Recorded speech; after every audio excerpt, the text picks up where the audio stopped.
मंत्र पाठ करेंगे। ओम सहनाववतु सहनौ भुनक्तु सह वीर्यं करवावहै तेजस्विनावधीतमस्तु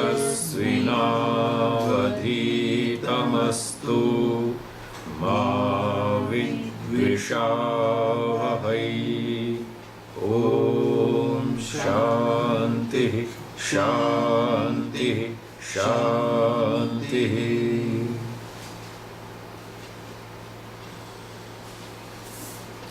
सांख्य दर्शन का पाठ चल रहा था, तीसरा अध्याय, सूत्र चलेगा 23वां।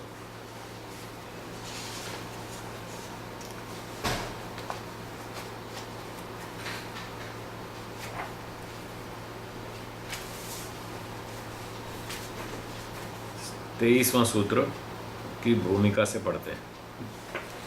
भवतु देह धर्मः भवतु देह धर्मः चैतन्यम चैतन्यम न। तो पिछले प्रसंग के अनुसार अब कहते हैं कि चलो ठीक है, चेतनता देह का धर्म न हो, क्योंकि देह तो जड़ है, शरीर तो जड़ है, तो चेतनता उसका धर्म सिद्ध नहीं हो पाया। पूर्व पक्षी ने मान लिया, ठीक है चलो चेतनता देह का धर्म ना हो। चेतनः खलु चेतनः खलु पुरुषो पुरुषो देहात् भिन्न। देहात् भिन्नः। पुरुष चेतन है, ये बात समझ में आ गई, और वो शरीर से भिन्न है, देह से भिन्न है, अलग आत्मा है, शरीर अलग आत्मा अलग।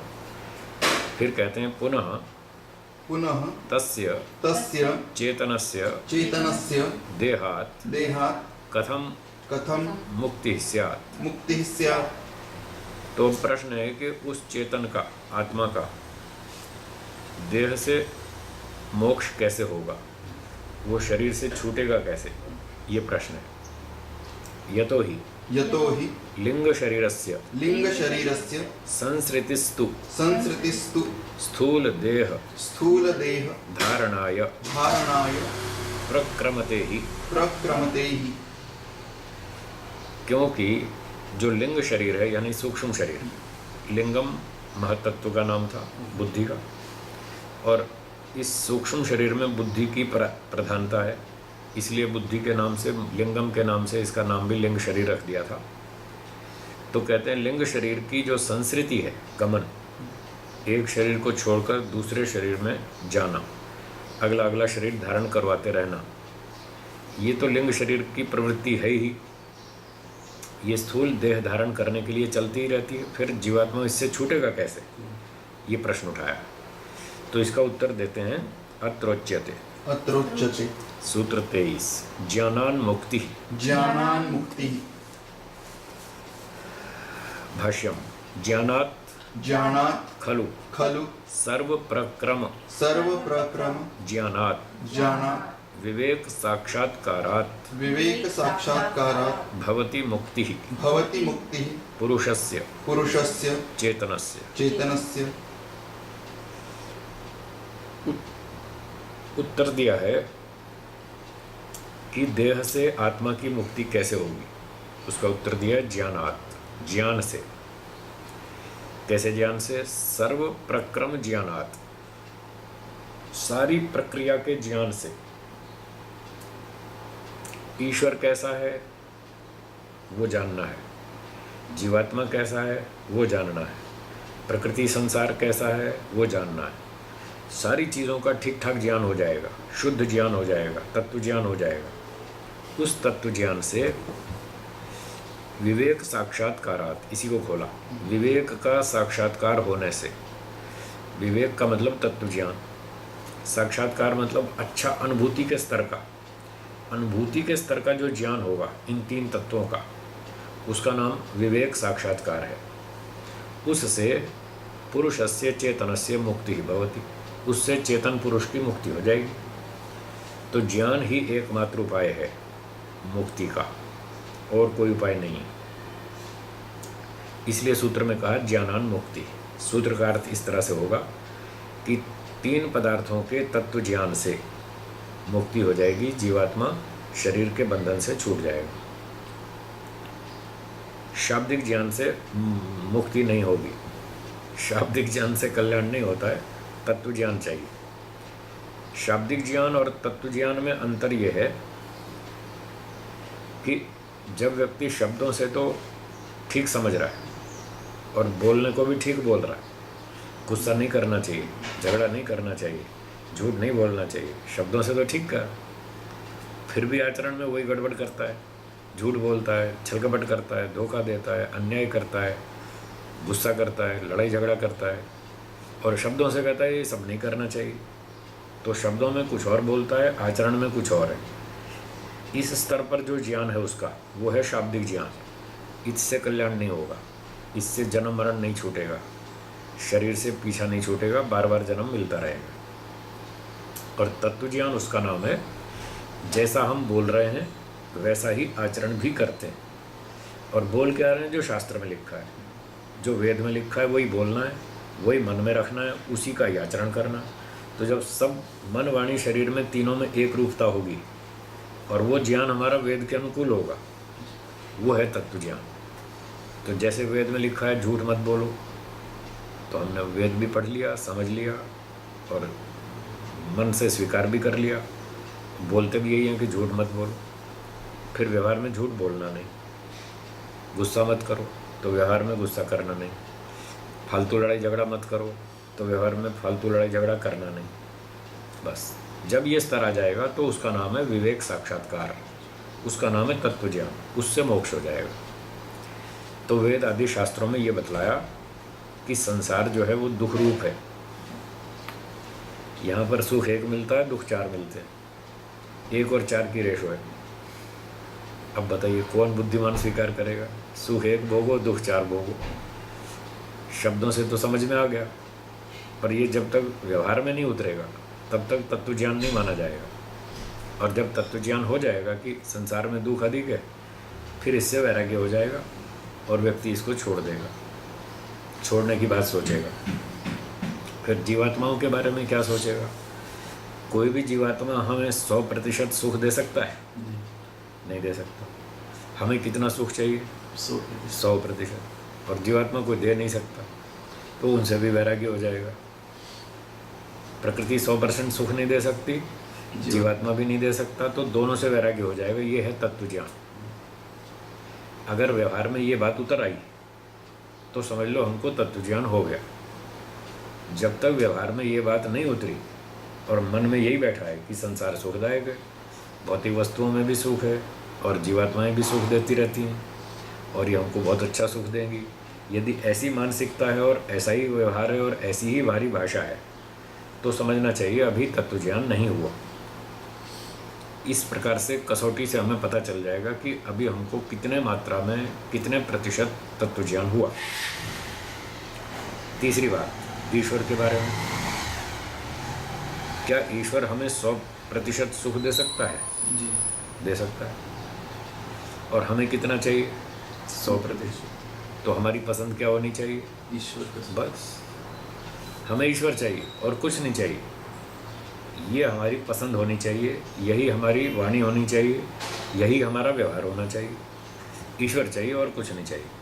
बाकी जब तक जीवन है हमारा, जीवित है, तब तक काम चलाओ हम इन चीज़ों का सहयोग ले लेंगे, प्रकृति का भी लेंगे, जीवात्माओं का भी लेंगे। वो तो जीवन रक्षा के लिए आवश्यक है, बस उतना ही। हम उनको 100% सुखदायक नहीं मानेंगे और उनसे 100% सुख प्राप्ति की आशा नहीं रखेंगे और उस तरह का पुरुषार्थ प्रयत्न भी नहीं करेंगे। बस टाइम पास करने के लिए सहयोग ले लेंगे, कुछ दे भी देंगे, लेंगे भी और देंगे भी, दोनों काम करने हैं। लोगों से सहयोग लेना भी है, उनको सहयोग देना भी है।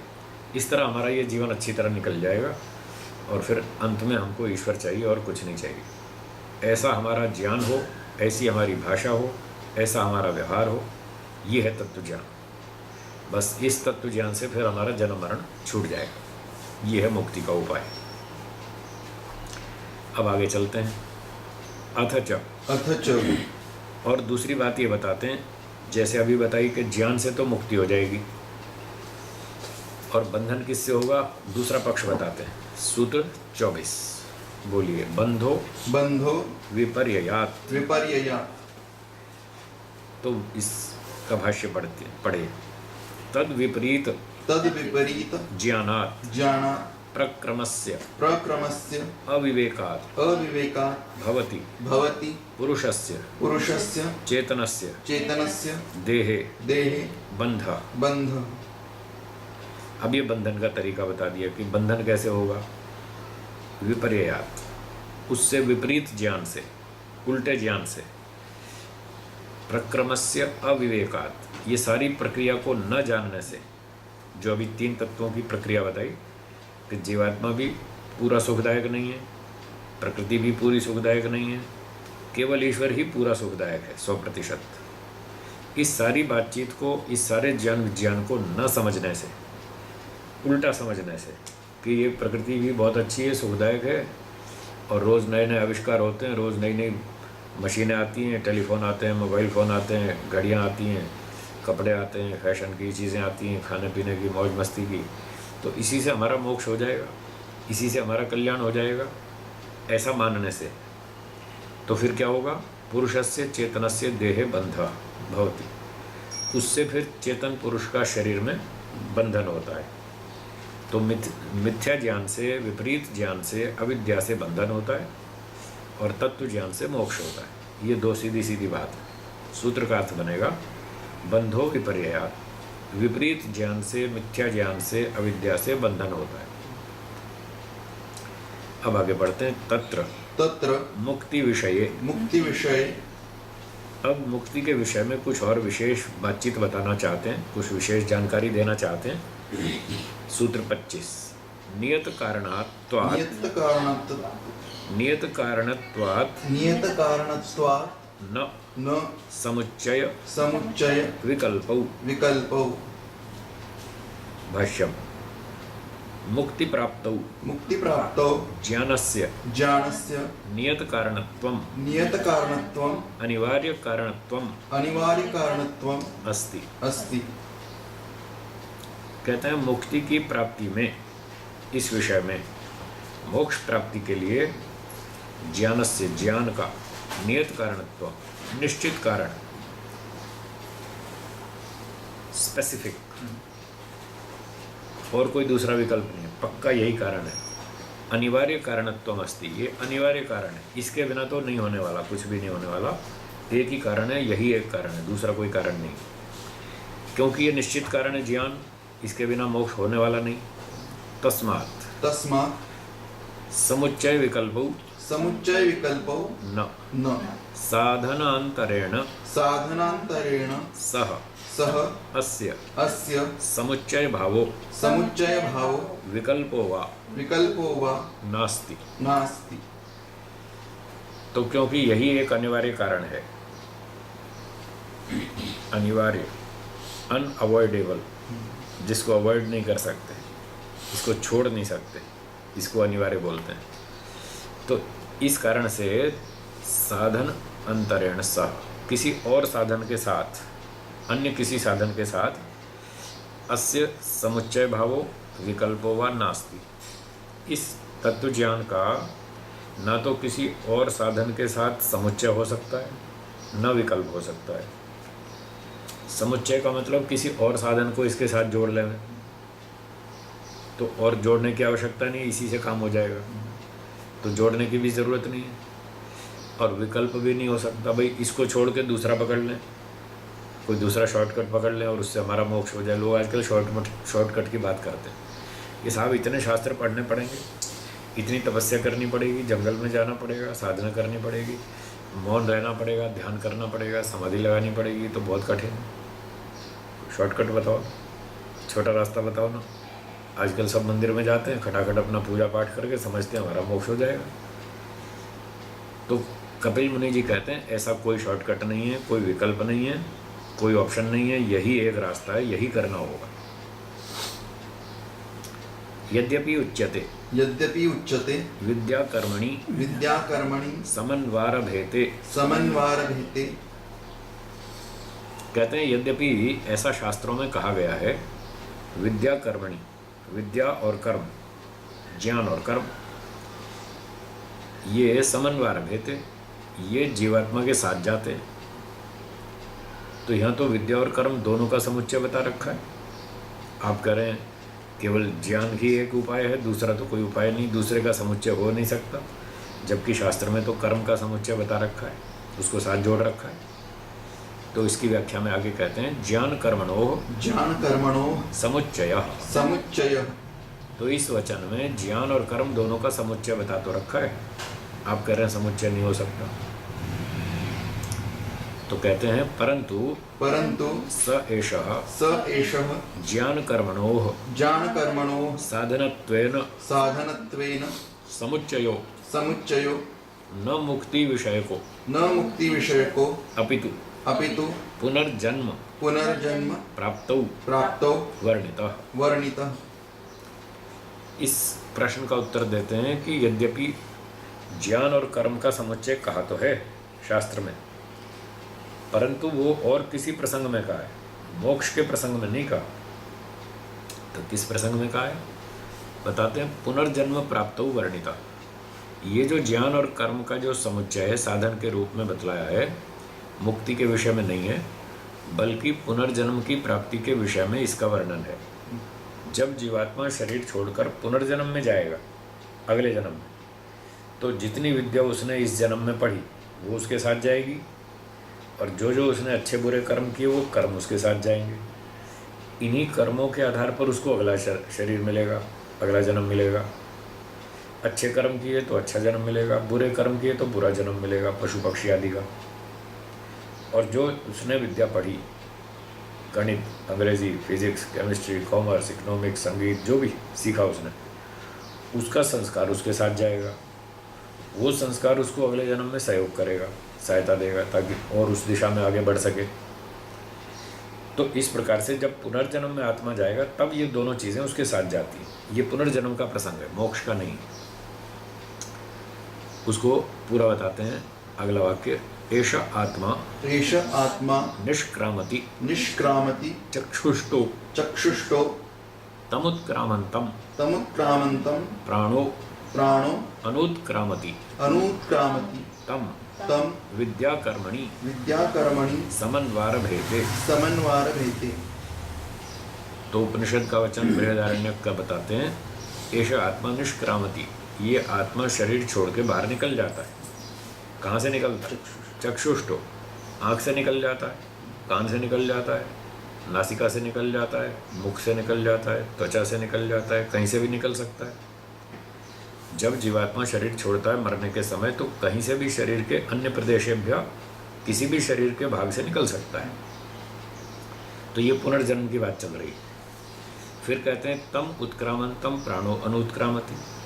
जब आत्मा शरीर को छोड़ के बाहर निकलता है तो मुख्य प्राण भी उसके पीछे पीछे वो भी उसके साथ चला जाता है। जैसे मुख्यमंत्री जाएंगे तो पीछे उसके सारे असिस्टेंट भी चलेंगे, सारी सेना जो भी सहयोगी हैं सब उसके पीछे पीछे चलते हैं।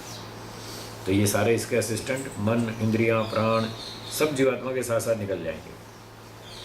तो फिर वो कहाँ जाएंगे? तम विद्या कर्मणि समन्वार भेते।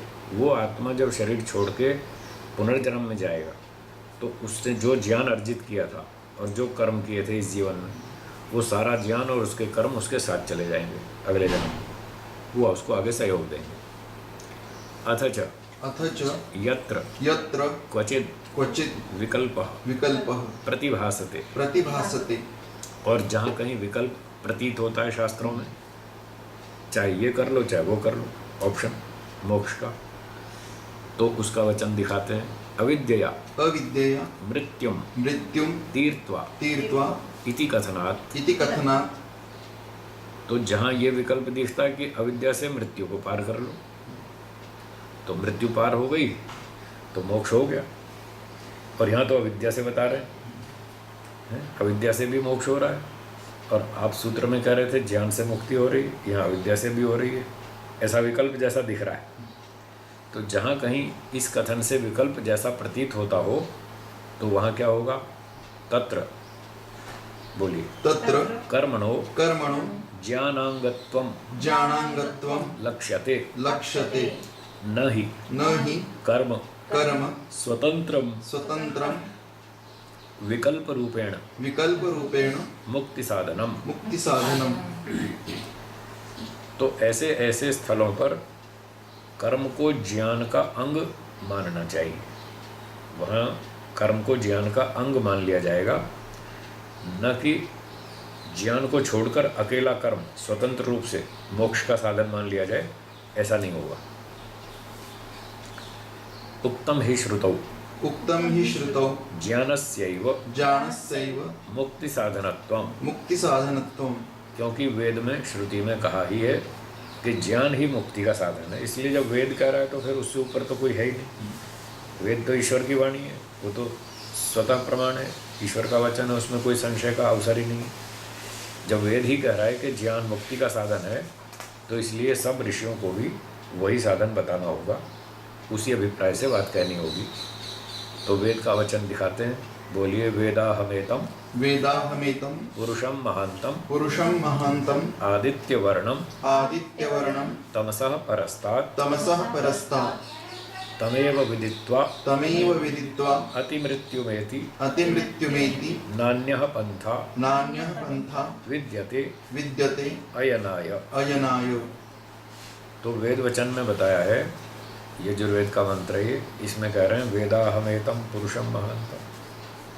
अहम मैं, एतम इसको, महानतम जो महान है, सर्वव्यापक है, पुरुषम इस परमात्मा को, वेद मैं जानता हूँ। अहम वेद मैं जानता हूँ, किसको जानता हूँ? इस महान पुरुष परमात्मा को जानता हूँ जो सर्वव्यापक है, सबसे अधिक बलवान है, सबसे अधिक गुणवान है, सर्वशक्तिमान है, सबसे बड़ा है, उस महान पुरुष को मैं जानता हूँ। तो एक योगी व्यक्ति ये बात कह रहा है कि मैंने समाधि लगाई और मैंने परमात्मा को जान लिया। क्या जान लिया? आदित्य वर्णम तमसः परस्तात्। मैंने ये जाना कि ये सूर्य के समान तेजस्वी है। तो न्याय शास्त्र का ये नियम है कि जब कोई दृष्टांत दिया जाता है तो 100% साध्य के तुल्य नहीं होता। अब ईश्वर को समझाने के लिए सूर्य का दृष्टांत दे रहे हैं, तो सूर्य और ईश्वर दोनों 100% एक जैसे तो नहीं है। सूर्य जड़ है, ईश्वर चेतन है। सूर्य में भौतिक प्रकाश है, लाइट फेंकता है, और ईश्वर में ऐसा कोई भौतिक प्रकाश है नहीं। सूर्य की लाइट इतनी तेज़ है कि हम उससे यूँ सीधी आँख नहीं मिला सकते, ऐसे सीधा नहीं देख सकते, आँखें खराब हो जाती हैं, चमकती है बहुत ज़्यादा, देख ही नहीं पाते, सहन नहीं कर पाते हम। तो ईश्वर में तो ऐसी कोई लाइट आती नहीं, तो सारी बातें नहीं मिलेंगी। यहाँ पर कुछ अंशों में साधर्म्य देखा जाता है जब भी कोई उदाहरण दिया जाता है। तो यहाँ सूर्य को उदाहरण देने का मतलब ये है, सूर्य का उदाहरण देने का अर्थ है, जैसे सूर्य बहुत तीव्र प्रकाश वाला है, उसकी चमक बहुत तेज़ है, हम उससे सीधी आँख नहीं मिला सकते, ऐसे ही ईश्वर में जो ज्ञान है वो बहुत तेज़ है, बहुत अधिक है। हमारा ज्ञान और उसका ज्ञान कोई मुकाबला ही नहीं है, हम उसके सामने खड़े ही नहीं हो सकते। एक बड़ा अरबों खरबोंपति सेठ है और एक व्यक्ति की जेब में सिर्फ 10 रुपये हैं, वो सेठ के सामने अकड़ के खड़ा हो सकता है? उसकी क्या कीमत है 10 रुपये की, और वो खरबोंपति सेठ है। तो जैसे खरबोंपति सेठ के सामने 10 रुपये वाला टिक नहीं सकता, ऐसे ही ईश्वर सर्वज्ञ है और हमारा ज्ञान बहुत थोड़ा सा है, हम उसके सामने टिक ही नहीं सकते। तो बस इतना ये साधर्म्य है दृष्टांत का। तो आदित्य वर्णम सूर्य के समान तेजस्वी है, अर्थात बहुत अधिक ज्ञान वाला है। जैसे सूर्य में प्रकाश बहुत अधिक है, ऐसे ईश्वर में भी बहुत अधिक है। ये वो कहता योगी मैंने समाधि में जाना। और क्या जाना? तमसः परस्तात्, अंधकार से परे है। तो जैसे हमने यहाँ प्रकाश का अर्थ ज्ञान किया, अंधकार का अर्थ अज्ञान करेंगे, ये दोनों सब पर्यायवाची शब्द चलते हैं। तो ईश्वर कैसा है? तमसः परस्तात्, अंधकार से परे है, अर्थात अविद्या से परे है। ईश्वर में अविद्या नाम की कोई चीज़ नहीं, ज़रा भी नहीं। ऐसे ईश्वर को मैंने जाना। फिर वो ये कहता है कि योगी व्यक्ति जिसने जान लिया, वो कहता है कि यदि आप भी मोक्ष में जाना चाहते हैं तो आपको भी ऐसा ही करना होगा जैसा मैंने किया। मैंने ये सब क्यों किया? मोक्ष में जाने के लिए। अभी पंक्ति में बताया, तमेव विदित्वा अति मृत्यु में थी। उस परमात्मा को जानकर ही व्यक्ति मृत्यु को पार कर सकता है।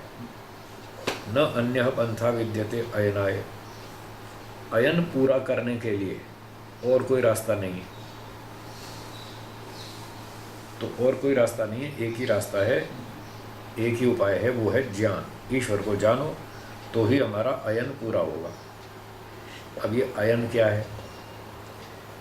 अयन का अर्थ होता है एक चक्र पूरा करना, जिसको अंग्रेजी में ऑर्बिट कहते हैं। ऑर्बिट, पृथ्वी सूर्य का चक्कर लगाती है एक वर्ष में, जहाँ से चलती है घूम के वापस वहीं आ जाती है। इसको ऑर्बिट कहते हैं। इसी का नाम अयन है। तो हम भी कहीं से चले हैं यात्रा में, और हम जहाँ से चले थे हमको वहाँ पहुँचना है पूरा। जब हम वहीं पहुँच जाएंगे जहाँ से चले थे, तो हमारा अयन पूरा हो जाएगा, ऑर्बिट कंप्लीट हो जाएगा। तो हम कहाँ से चले थे? हम चले थे मोक्ष में से। मोक्ष में से संसार में आ गए, और जब तक वापस मोक्ष में नहीं जाएंगे तब तक हमारा अयन पूरा नहीं होगा। तो कहते हैं अयन आय। उस अयन को पूरा करने के लिए, यानी मोक्ष में वापस पहुंचने के लिए, न अन्य पंथा, और कोई रास्ता नहीं। ज्ञान ही प्राप्त करना पड़ेगा, तत्व ज्ञान। इसलिए श्रुति ज्ञान को ही साधन बताती है, और उसने किसी का समुच्चय नहीं बताया, किसी का विकल्प नहीं बताया। इसलिए सूत्रकार कपिल मुनि जी भी ये कहते हैं कि इसमें कोई समुच्चय विकल्प नहीं है, ज्ञान ही एकमात्र उपाय है। सूत्र का अर्थ है नियत कारणत्वात्, निश्चित कारण होने से मोक्ष प्राप्ति का तत्व ज्ञान ही निश्चित कारण है। इसलिए न समुच्चय विकल्प हो, किसी अन्य उपाय का इस तत्व ज्ञान के साथ न तो समुच्चय हो सकता है, न विकल्प हो सकता है। यही एक ही उपाय है, यही करना होगा। और फिर बाकी चीज़ें, कहीं कर्म आदि कहीं दिखता हो शास्त्रों में, तो उस कर्म को ज्ञान का अंग मान लेंगे। जैसे अभी थोड़ी देर पहले मैंने कहा था, तत्व ज्ञान का मतलब है जैसा हम समझ रहे हैं वैसा ही बोल रहे हैं, वैसा ही आचरण भी कर रहे हैं। ये जो आचरण वाला अंश है, ये कर्म का क्षेत्र है। तो ये जो कर्म का हिस्सा है कि वैसा ही हम आचरण कर रहे हैं, वो इस तत्व ज्ञान का ही अंग है।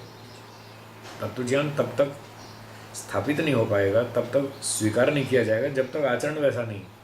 इसलिए वो आचरण उसके अंतर्गत इंक्लूड है, इसलिए उसको ज्ञान का अंग मान करके स्वीकार कर लेंगे। तो अंतिम उपाय ज्ञान ही रहा। आगे बढ़ेंगे। पूर्व कथने युक्तिम आह। युक्तिमाह। इस पूर्व कथन में युक्ति को बताते हैं, एक तर्क बताते हैं कि समुच्चय विकल्प क्यों नहीं हो सकता। ज्ञान के साथ किसी और साधन का समुच्चय विकल्प क्यों नहीं हो सकता। सूत्र 26। स्वप्न जागराभ्याम इव मायिकाभ्याम न उभयोर मुक्ति पुरुषस्य। भाष्यम। स्वप्न जागरणाभ्याम साधनाभ्याम कल्पित अकल्पित अनुभव फलाभ्याम सदृशे ज्ञान कर्मणि स्तः। तो ज्ञान और कर्म, इन दो का अंतर दिखला रहे हैं कि ज्ञान और कर्म दोनों में क्या अंतर है। वो इस तरह से है, जैसे उदाहरण दिया, स्वप्न जागरणाभ्याम साधनाभ्याम। एक हमारी स्वप्न अवस्था है, दूसरी जागृत अवस्था है, दोनों अलग अलग है।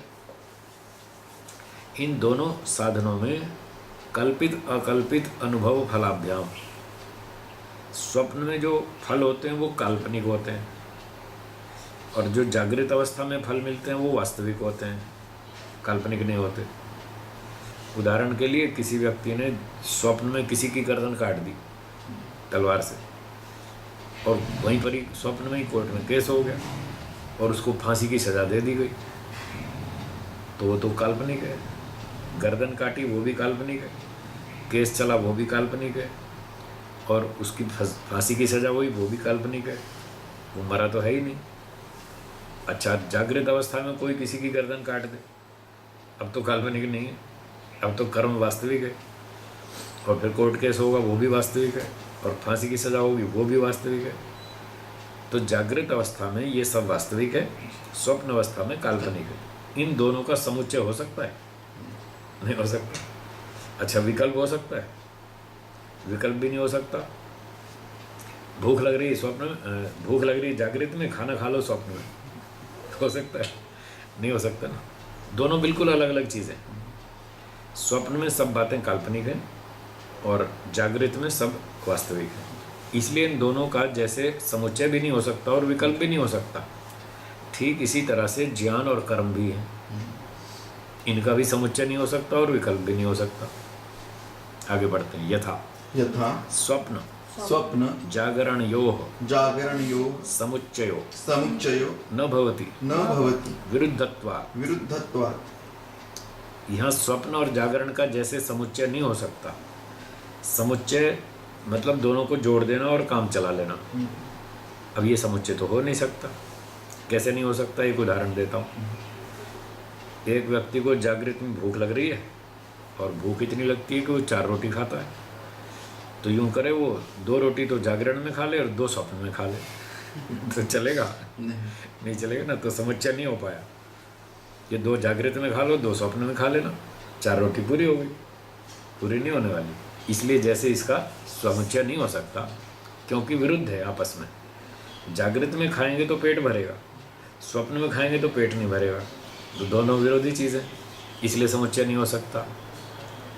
और फिर आगे तथा न ही विकल्पो भवति विकल्पो भवति तयोर भिन्न भिन्न भिन्न भिन्न फलवत्वात्। फलवत्वात्। और इनका विकल्प भी नहीं हो सकता। भूख लग रही हो तो चाहे जागृत में खा लो चाहे स्वप्न में खा लो, दोनों चल जाएगा। ऐसा नहीं हो सकता। अगर भूख लग रही है तो जागृत में ही खाना होगा, उसका विकल्प नहीं कर सकते कि ऑप्शन में स्वप्न में अपना खाना खा लो, वो नहीं चलता। इसी तरह से तथैव उभयोः ज्ञान कर्मणोः समुच्चय विकल्पयोर विषये अपि विज्ञेयम्। तो जैसे इनका समुच्चय विकल्प नहीं हो सकता जागृत और स्वप्न का, उसी तरह से ज्ञान और कर्म का भी समुच्चय और विकल्प के संबंध में समझ लेना। इनका भी समुच्चय नहीं हो सकता, न विकल्प हो सकता। दोनों का फल अलग अलग है। अतः पुरुषस्य मुक्तिः न तयोः समुच्चयेन विकल्पेन वा पुरुषस्य मुक्तिर्भवति इति न सम्यक्।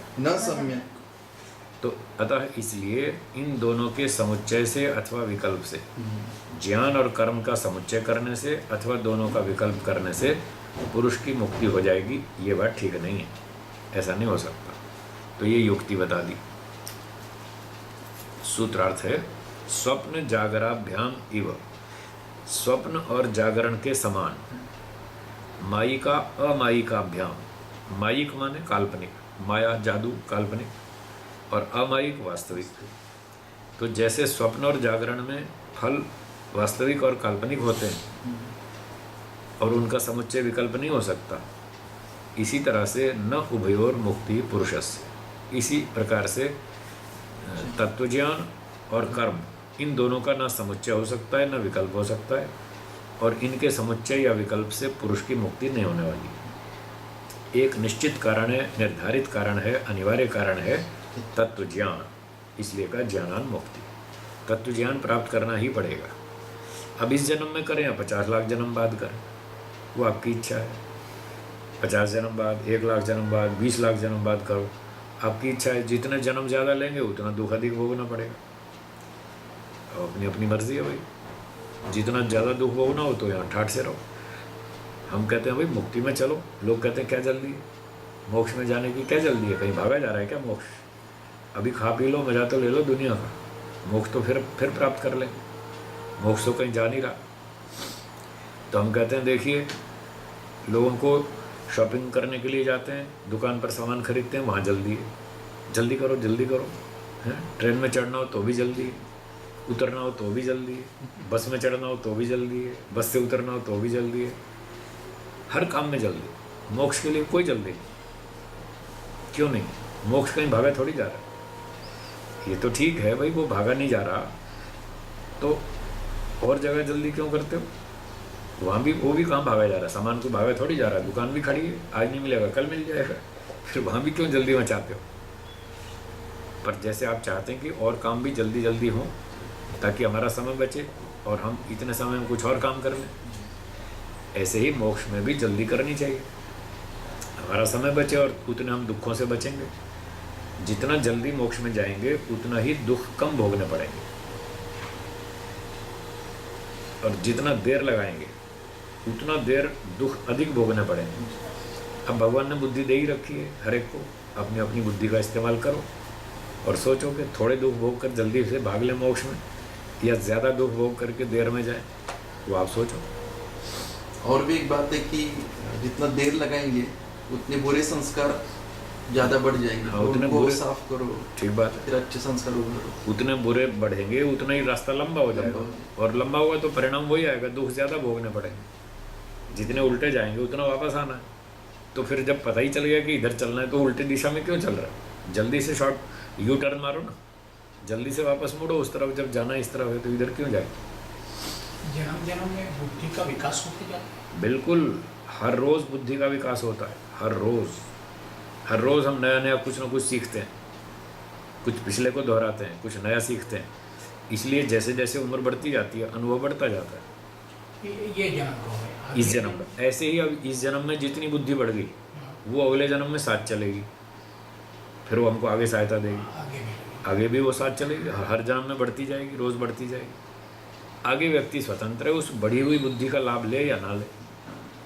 कई बुद्धिमान होते हैं, ठीक है, वो उस बुद्धि का लाभ उठाते हैं, पिछले अनुभव से सीखते हैं और आगे जल्दी जल्दी अच्छा अच्छा काम करते हैं और फटाफट मोक्ष में चले जाते हैं। कई लापरवाह होते हैं, वो कहते हैं ठीक है ना, चलता है, सारी दुनिया ऐसे ही चल रही है, हम भी चल रहे हैं, क्या है, ये 2-4 लोग हैं पागल, इनका दिमाग खराब है, ये मोक्ष के पीछे पड़े हैं। बाकी तो लाखों लोग खा रहे हैं, पी रहे हैं, मज़े कर रहे हैं, पैसे कमा रहे हैं, मौज मस्ती कर रहे हैं। तो ठीक है, दुनिया के साथ ही चलना चाहिए, वो ऐसा समझते हैं, वो दुख भोगेंगे इस तरह से। अगला सूत्र, भूमिका। पूर्व पक्षत्वेन उच्यते। अब अगले सूत्र में पूर्व पक्ष की तरफ से कहते हैं, पूर्व पक्षी बोलता है, इतरस्यापि न आत्यंतिकम भाष्यम मुक्ति प्राप्तौ ज्ञानम एव नियत कारणम न तत्सहयोगी कर्म तर्हि इतरस्य यज्ञादि कर्मतो भिन्नस्य यम नियम आसन प्राणायाम प्रत्याहार धारणा ध्यान समाधि रूपस्य योगाभ्यास नामक कर्मणो अपि अनुष्ठानात् न आत्यंतिकम दुख अत्यंत निवृत्ति रूपम आत्यंतिकम मुक्तिपदम न सिद्धे। पूर्व पक्षी आरोप लगाता है सिद्धांति पर, उसकी बात का खंडन करता है। आप कहते हो ज्ञान से मुक्ति होती है? नहीं, ये गलत बात। कैसे? कहता है मुक्ति प्राप्ति में ज्ञान ही निश्चित कारण हो, जैसा आप कह रहे हैं, और तत्सहयोगी कर्म ना हो, उसका सहयोगी कर्म ना हो, उसका समुच्चय ना हो या विकल्प ना हो। अगर आप ऐसी बात कहते हैं तरही तो इतरस्य यज्ञादि कर्म तो भिन्नस्य, इतर का मतलब भिन्न। जो यज्ञादि कर्म है ये तो सांसारिक कर्म है, स्वर्ग कामो यजेत, ये तो काम्य कर्म हो गए, ग्राम कामो यजेत, तो ये तो ठीक है, सकाम कर्म है, काम्य कर्म है, तो इससे तो मोक्ष नहीं मिलेगा।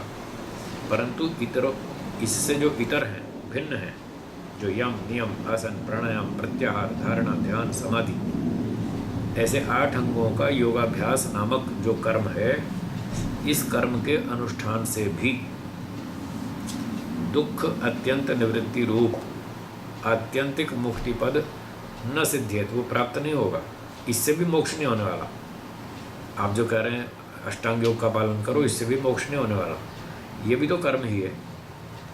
वो यज्ञादि कर्म है, वो भी कर्म है, ये भी कर्म है। जब एक कर्म से मोक्ष नहीं हो रहा तो दूसरे से क्यों हो जाएगा, ये भी तो कर्म है। ऐसा पूर्व पक्षी आरोप लगाता है। कर्म सामान्यात् कर्म सामान्य योगाभ्यासस्य योगाभ्यासस्य अपि अपि तथा तथा ज्ञानतो जानतो अतिरिक्तत्वात्। अतिरिक्तत्वात्।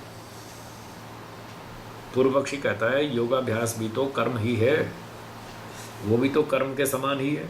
यज्ञादि भी कर्म है, योगाभ्यास भी कर्म है, उसमें भी ध्यान लगाना पड़ता है, क्रिया करनी पड़ती है, वो भी कर्म है, ये भी कर्म है। जब आप मना कर रहे हो कि कर्म से मोक्ष नहीं होने वाला, तो योगाभ्यास भी तो, अष्टांग योग भी तो कर्म है, इससे क्यों हो जाएगा, इससे भी नहीं होगा। और ये ज्ञान से अतिरिक्त है, ज्ञान से तो भिन्न चीज़ है। ज्ञान अलग चीज़ है, कर्म अलग चीज़ है। ज्ञान का अर्थ है जानना, कर्म का अर्थ है क्रिया करना, दोनों में अंतर है। तो ये अष्टांग योग भी तो ज्ञान से अलग वस्तु है, इससे कैसे मोक्ष हो जाएगा। उच्यते च श्रुतौ श्रुतौ मुक्ति साधनत्वेन मुक्ति साधनत्वेन योगाभ्यासो अपि योगाभ्यासो अपि ज्ञान सहयोगी। ज्ञान सहयोगी। जबकि श्रुति में, उपनिषद आदि में कहा है कि योगाभ्यास भी मोक्ष प्राप्ति के लिए साधन के रूप में ज्ञान का सहयोगी है। आप सहयोगी होने का मना करते हैं, जबकि शास्त्र में तो कह रखा है कि ज्ञान का सहयोगी है और उससे मोक्ष होता है। तो प्रमाण देता है पूर्व पक्षी, वेदांत वेदांत विज्ञान विज्ञान सुनिश्चितार्था सुनिश्चितार्था संन्यास संन्यास योगात् योगात् यतयत् यतयः शुद्ध सत्वा शुद्ध सत्वा ते ते ब्रह्मलोकेषु ब्रह्मलोकेषु परान्तकाले परान्तकाले परामृताः परामृताः परिमुच्यन्ति परिमुच्यन्ति सर्वे। सर्वे। कहते हैं, देखिए उपनिषद में, श्रुति में बताया है वेदांत विज्ञान सुनिश्चितार्था, जिन्होंने वेदांत के ज्ञान से अर्थों को सुनिश्चित कर लिया है, सब वस्तुओं को ठीक ठीक समझ लिया, जान लिया है, जिनको शुद्ध ज्ञान, तत्व ज्ञान हो चुका, क्योंकि उन्होंने वेदांत विद्या को पढ़ लिया, तो वेदांत का ज्ञान प्राप्त कर लिया। वेदांत का मतलब वेदस्य अंतः, वेदांत अंतः का अर्थ है सार। जिन्होंने वेद का सार जान लिया, वेद का सार है परमात्मा, तो जिन्होंने परमात्मा को जान लिया, सब बातें समझ में आ गई, ईश्वर जीव प्रकृति सब समझ में आ गया, तो जिनका ऐसा हो गया, और संन्यास योगा, उन्होंने संन्यास को भी धारण कर लिया, संन्यास भी जोड़ लिया अपने साथ, यतया वे सन्यासी बन गए, त्याग वैराग्य सब अपना करके वो सन्यासी हो गए, संयमी हो गए। शुद्ध सत्वा, उनका चित्त अंतकरण शुद्ध हो गया, अविद्या सारी हट गई। इस तरह से ते वे लोग ब्रह्मलोकेषु, ब्रह्मलोकों में, मोक्ष में, परमात्मा के इस पूरे ब्रह्मांड के अंदर, परांत काले, परांत काल के पश्चात, परामृता, खूब अमृत का आनंद भोग करके, मोक्ष का आनंद भोग करके, परम अमृत स्वरूप हो करके, मतलब खूब आनंदित हो करके, मुक्ति काल पूरा होने पर, परांत काल मुक्ति का समय, उस मुक्ति का समय पूरा होने पर सर्वे परिमुच्यन्ति, वहाँ से फिर वापस छूट के दुनिया में लौट आते हैं। तो यहाँ पर तो क्या बताया, ज्ञान का सहयोगी योगाभ्यास है, और योगाभ्यास भी कर्म है, और कर्म से तो फिर मोक्ष होता नहीं, आप मना कर रहे हैं, तो ये तो गड़बड़ है, शास्त्रों में गड़बड़ है, या तो आपकी बात गड़बड़ है या श्रुतियों में गड़बड़ है, कहीं तो है। तो ये आरोप लगाया पूर्व पक्षी ने। सूत्र का अर्थ इस तरह से है, इतरस्यापि न आत्यंतिकम, जो यज्ञादि कर्म से भिन्न कर्म है, अष्टांग योग, यम नियम आसन आदि, इसका भी आत्यंतिकम न, इसका भी सामर्थ्य नहीं है कि जो हमें मोक्ष प्राप्त करा देवे। इसलिए कर्म से मोक्ष नहीं होगा तो आपके अष्टांग योग से भी नहीं होगा, इसलिए मोक्ष तो बिल्कुल असंभव ही है। आप क्यों फालतू बात बना रहे हो कि तत्व ज्ञान से मोक्ष होता है, ये सब काल्पनिक बातें हैं, छोड़ो इन बातों को। ये पूर्व पक्षी ने आरोप लगाया। फिर आगे कहता है अपरंच, अपरंच, और भी एक आरोप है पूर्व पक्षी का। 28वां सूत्र, संकल्पिते संकल्पिते अपि एवं, अपि एवं, संकल्पिते भाष्य, संकल्पिते मानसे जपे मानसे जपे अपि अपि एवं एवं पूर्ववत् पूर्ववत् खलु खलु न आत्यंतिकम न आत्यंतिकं मुक्तिफलम मुक्तिफलं सिद्धेत। सिद्धेत।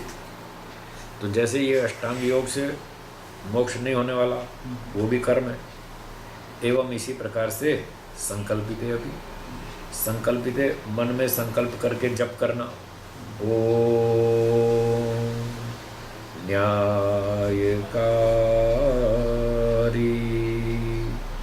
हे ईश्वर आप न्यायकारी हैं, हमें भी न्यायकारी बनाइए। ऐसे मन में जो संकल्प करके जप करेंगे, ओम न्यायकारी, ओम आनंदः, ओम सर्वशक्तिमान, तो इसका भी वही परिणाम आएगा, न आत्यंतिकम, इससे भी अत्यंत दुख निवृत्ति रूप मुक्ति फल प्राप्त नहीं होने वाला। क्यों नहीं होने वाला? कहते हैं उच्यते ही मानसम कर्म, मानसं कर्म ध्यानम ध्यानं मुक्ति मुक्ति साधनत्वेन। साधनत्वेन। ये भी तो मानसिक कर्म ही है, ये मन का कर्म है। आप मन में जप करते हैं, बैठे बैठे मन में बोलते रहते हैं, वो भी तो मानसिक क्रिया है, कर्म है। और कर्म से मोक्ष होता नहीं, सिर्फ ज्ञान से होता है। फिर श्रुतियों में क्यों कह रखा है इस कर्म को? यदि कह रखा है तो इसको अंग मानो, इसको भी समुच्चय और विकल्प करो, या फिर श्रुतियाँ गलत हैं। आपकी ठीक है तो श्रुतियाँ गलत हैं, श्रुतियाँ ठीक हैं तो फिर आपकी बात गलत है। दोनों में तो विरोध है। ऐसा पूर्व पक्ष ने दूसरा आरोप लगाया। और वो कहता है उपनिषद वचन, ओम इति एवं, ओम इति एवं ध्यायथ ध्यायथ आत्मानं आत्मानं स्वस्ति वः स्वस्ति वः पाराय पाराय तमसः तमसः परस्तात्। परस्तात्। कहते हैं ओम इति एव ध्यायथ आत्मानं, ओम इस प्रकार से ही, ओम बोल बोल करके ही, मन में लंबा लंबा स्वर से ओम उच्चारण करके ही आत्मानं ध्यायथ, परमात्मा का ध्यान करो। ओम के नाम से ही उच्चारण कर करके लंबा लंबा ईश्वर का ध्यान करो। कैसा है वो ईश्वर? तमसः परस्तात्, वो अविद्या से परे है। ऐसे परमात्मा का ध्यान करो, ओम के नाम से करो, जप करो। ये सब जप की बात चल रही है। स्वस्ति वह पाराय, ये तुम्हारे कल्याण के लिए है। वह तुम्हारा स्वस्ति कल्याण, इससे तुम्हारा कल्याण होगा। और पाराय, दुखों से पार हो जाएंगे। तो दुखों से पार होने के लिए, कल्याण की प्राप्ति के लिए, सुख की प्राप्ति के लिए ओम का नाम लेकर जप करो। तो यहाँ जप मानसिक कर्म है और उसका विधान कर रहे हैं मोक्ष प्राप्ति के लिए। ये आरोप लगाया।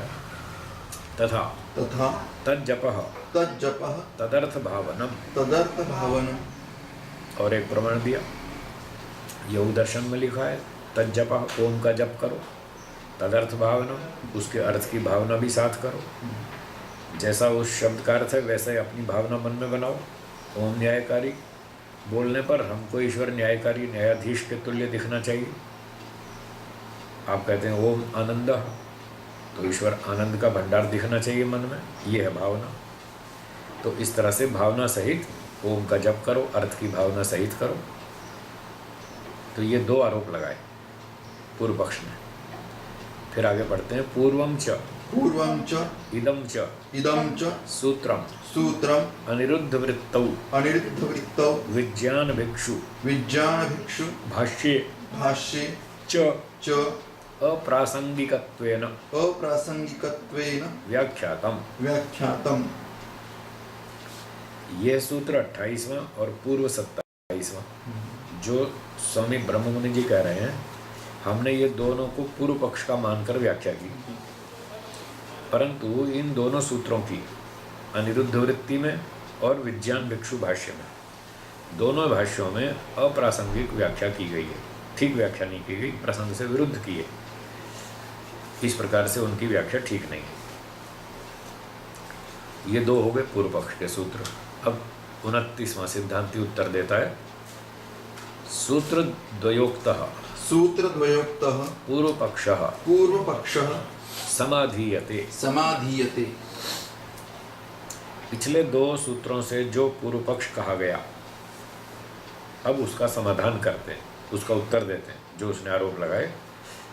बातचीत करने का ये नियम होता है कि जब दो व्यक्ति बातचीत करते हैं तो सामने वाले ने जो आरोप लगाया हमें उसका उत्तर देना है, ठीक उत्तर देना है, प्रसंग से बाहर नहीं जाना, टॉपिक छोड़ के भागना नहीं, और जो बात पूछे उसी का जवाब देना है, और गलत उत्तर नहीं देना, चुप भी नहीं बैठना।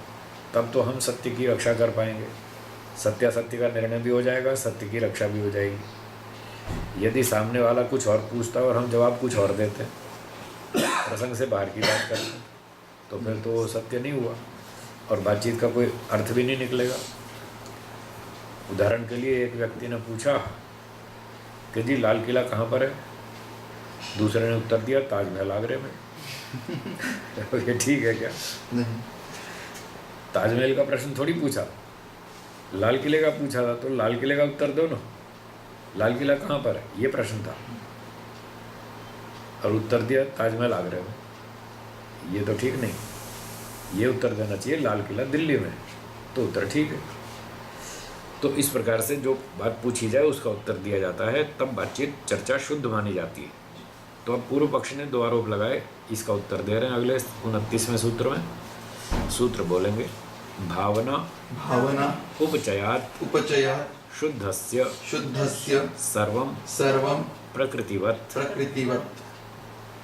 भाष्यम, यम नियमादि यम नियमादि योगाभ्यास योगाभ्यास अनुष्ठानात् अनुष्ठानात् तथा तथा मानस जप मानस जप ध्यानात् ध्यानात् खलु भवति खलु भवति भावना उपचयः। भावना उपचय। पवित्र भावनानां पवित्र भावनानां परमात्म अनुराग भावनानां परमात्म अनुराग भावनानां च प्रवृद्धिः। च प्रवृद्धिः। तो सिद्धांत पक्ष की ओर से कहते हैं सूत्रकार कपिल मुनि जी, यम नियम आदि आदि जो अष्टांग योग है, उस अष्टांग योग के अभ्यास से अर्थात अनुष्ठान करने से, आचरण करने से, तथा और दूसरी बात मानस जप ध्यानात् खलु भवति, मानसिक जप ध्यान आदि करने से, ओम आनंदः ओम न्यायकारी, इस तरह से मानसिक जप करने से, मंत्रों का उच्चारण करने से क्या होता है, भवती भावना उपचय, भावनाओं की वृद्धि होती। उपचय माने वृद्धि, अपचय माने ह्रास, उपचय अपचय, तो भावनाओं की वृद्धि होती है। कैसी भावनाओं की? पवित्र भावना नाम, पवित्र भावनाओं की वृद्धि होती है ध्यान करने से, यम नियम का पालन करने से, स्वाध्याय करने से, चिंतन मनन करने से हमारे अच्छे संस्कार बढ़ेंगे। परमात्मा अनुराग भावना नाम, परमात्मा में प्रेम उत्पन्न होगा, वो ईश्वर के प्रति रुचि बनेगी, बढ़ेगी। इसलिए अष्टांग योग और ये ध्यान उपासना जप आदि का अनुष्ठान करना चाहिए, उससे ये लाभ होगा। फिर आगे क्या होगा? ततश्च ततश्च योगाभ्यासी योगाभ्यासी ध्यानी वा ध्यानी वा शुद्ध शुद्धः पवित्रो पवित्रो वृत्तिरहितो वृत्तिरहितो वासनारहितश्च वासनारहितश्च जायते। जायते। अब जब ये यम नियम का पालन करेगा, ध्यान करेगा, जप करेगा, प्राणायाम करेगा, सारे काम करेगा योगाभ्यासी व्यक्ति, तो इससे क्या होगा? वो योगाभ्यासी अथवा ध्यान करने वाला ध्यानी व्यक्ति शुद्ध हो जाएगा, पवित्र हो जाएगा, वासना रहित हो जाएगा, वृत्ति से रहित हो जाएगा। ये उसका फल मिलेगा। उसके बुरे संस्कार धीरे धीरे खत्म होते जाएंगे, कम होते जाएंगे, सब ठीक ठाक हो जाएगा, बढ़िया शुद्ध हो जाएगा।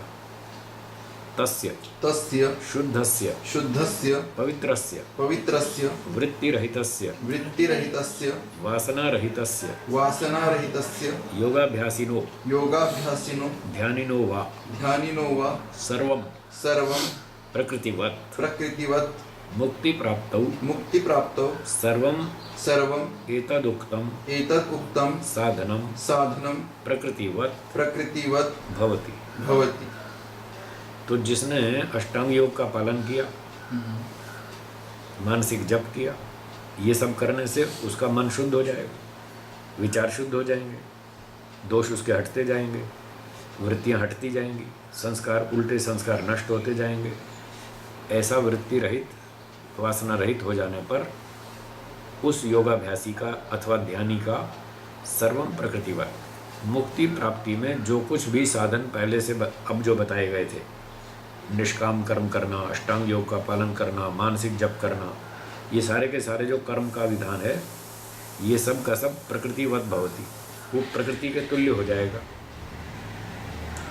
तो जब प्रकृति के तुल्य हो जाएगा तो इन चीज़ों का फिर न समुच्चय होगा न विकल्प होगा। वो प्रकृति का मतलब मूल कारण। मूल कारण मोक्ष प्राप्ति का क्या बताया था 23वें सूत्र में? ज्ञान, ज्ञानान्मुक्ति। तो मूल कारण तो ज्ञान बताया था। इसलिए सारा योग अभ्यास, अष्टांग योग और जप उपासना, ये सब ज्ञान के तुल्य हो जाएगा, अर्थात ज्ञान का अंग बन जाएगा। उससे स्वतंत्र उपाय नहीं रहेगा, उसी का ही एक हिस्सा बन जाएगा। तभी तो पता चलेगा कि ये ज्ञान का स्तर तत्व ज्ञान बना के नहीं बना, इसी आचरण से ही तो पता चलेगा। इसलिए आचरण तो उसका हिस्सा है, वो स्वतंत्र नहीं है। जब स्वतंत्र नहीं है तो उसका न समुच्चय कहेंगे न विकल्प कहेंगे, बल्कि उसका अंग कहेंगे। तो वो कैसे होगा? सर्वम प्रकृतिवत। इसकी 3 व्याख्याएं हैं, आगे भाष्य में पढ़ते हैं। पहली व्याख्या चलती है प्रकृति ही, प्रकृति ही मूलम, मूलम, मूल साधनवत, मूल साधनवत भवति। भवति। तो पहली व्याख्या है कि प्रकृति जो का अर्थ है मूल, कारण या मूल, प्रकृति एक ही बात है। प्रकृति शब्द का अर्थ हो गया मूल, तो प्रकृतिवत का अर्थ हुआ मूल साधनवत भवति, मूल साधन के तुल्य हो जाएगा। अब मूल साधन क्या है? पढ़ते हैं आगे। मूल साधनम, मूल साधनम ज्ञानम, ज्ञानम, नियत कारणम, नियत कारणम, तद्वत्, तद्वत्, ज्ञान ज्ञान, अनन्यत, अनन्यत, तद अंगम तदंगम भवति। भवति। इसलिए वो सारा मूल कारण तो ज्ञान है, और वो निश्चित कारण है, निर्धारित कारण है, फिक्स्ड है। तद्वत ज्ञान अनन्यत, वो ज्ञान के तुल्य, ज्ञान से अभिन्न। अन्यत माने भिन्न, अनन्यत माने अभिन्न। ज्ञान से अलग नहीं माना जाएगा, बल्कि तद अंगम भवति, वो उसका अंग ही माना जाएगा। तो तत्व ज्ञान की सीमा इतनी बड़ी हो जाएगी, इतनी बड़ी सीमा। उसमें जप भी है, अष्टांग योग भी है, यम नियम भी है, सब कुछ, ये सारा का सारा मिला करके वो तत्व ज्ञान कहलाएगा। तो ये सारे उसके अंग हो जाएंगे, उसके हिस्से बन जाएंगे। इसलिए विकल्प समुच्चय नहीं। उक्तम यथा, उक्तम यथा, योगांग, योगांग, अनुष्ठानात्, अनुष्ठानात्, अशुद्धि क्षये, अशुद्धि क्षये, ज्ञान दीप्ति, ज्ञान दीप्ति, अविवेक ख्याते। अविवेक ख्याते। जैसा कि शास्त्र में बताया ही है कि योग के अंगों का अनुष्ठान करने से, 8 अंगों का अनुष्ठान करने से क्या होगा? अशुद्धि क्षय होता जाएगा, अविद्या धीरे धीरे घटती जाएगी, राग द्वेष अविद्या आदि बुरे संस्कार हटते जाएंगे, और ज्ञान दीप्ति, ज्ञान का विकास होता जाएगा। कब तक होगा? अविवेक ख्याते। जब तक तत्वज्ञान विवेक ख्याति प्राप्त न हो जाए तब तक हमारा ज्ञान बढ़ता जाएगा। तो ये अष्टांग योग से ही तो ज्ञान बढ़ रहा है, तो ये ज्ञान प्राप्ति का साधन ही तो हुआ। इसलिए जब उसका अंग बन जाएगा तो हमको मोक्ष तक पहुंचा देगा। इस तरह से अंग बनकर काम करेगा, स्वतंत्र साधन के रूप में नहीं करेगा। तथा तथा वेदांत, वेदांत, विज्ञान, विज्ञान, सुनिश्चितार्था, सुनिश्चितार्था, संन्यास योगात्, संन्यास योगात्, यतयः, यतयः, शुद्ध सत्वा। शुद्ध सत्वा। ये वही प्रमाण दोहरा दिया।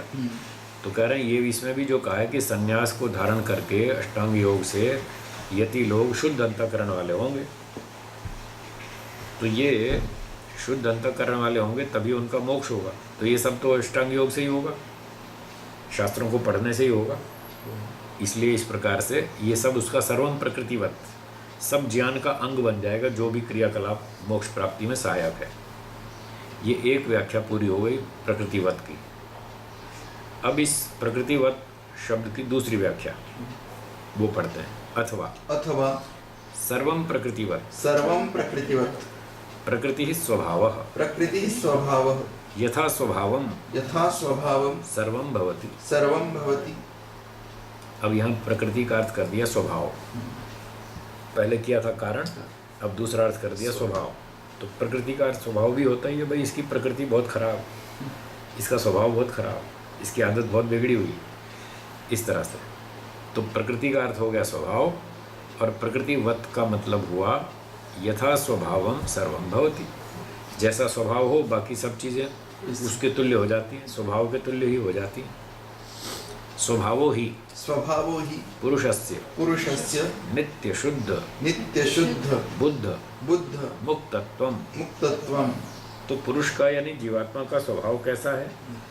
नित्य ही शुद्ध है, बुद्ध है, मुक्त है, किसी चीज़ में घुलता मिलता नहीं, सदा रहता है, चेतन है, इस तरह का उसका स्वभाव है, जो मूल गुण है उसके जीवात्मा के।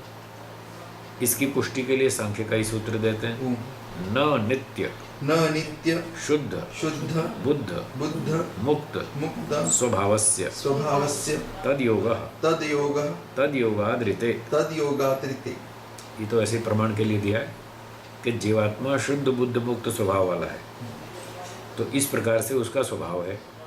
आगे बढ़ते हैं। इति नित्य शुद्ध बुद्ध मुक्त स्वभाव पुरुषः तेन नित्य शुद्ध बुद्ध मुक्त स्वभाववत्वं संपद्यते।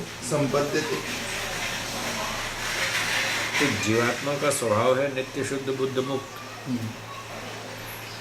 तो उसने जो कुछ भी योगानुष्ठान किया, यम नियम का आचरण किया, ध्यान उपासना की, जप का अभ्यास किया, वो सारा का सारा उसके स्वभाव के तुल्य हो जाता है, वो सारा भी शुद्ध हो जाता है।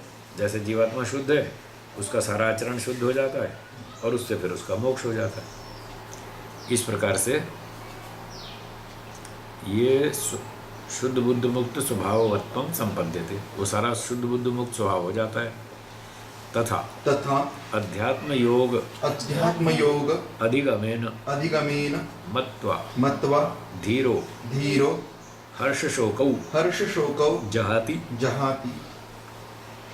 ऐसा ही शास्त्र में बताया कि अध्यात्म योग की प्राप्ति से अधिगम प्राप्ति, तो आध्यात्मिक योग की प्राप्ति से, आध्यात्मिक योगानुष्ठान करने से, मत्वा मनन करके, जो योगाभ्यासी व्यक्ति है, धीर व्यक्ति, ध्यान करने वाला, चिंतन मनन करने वाला, वो इस योगाभ्यास से हर्ष शोक जाति, लौकिक सुख और दुख दोनों को छोड़ देता है।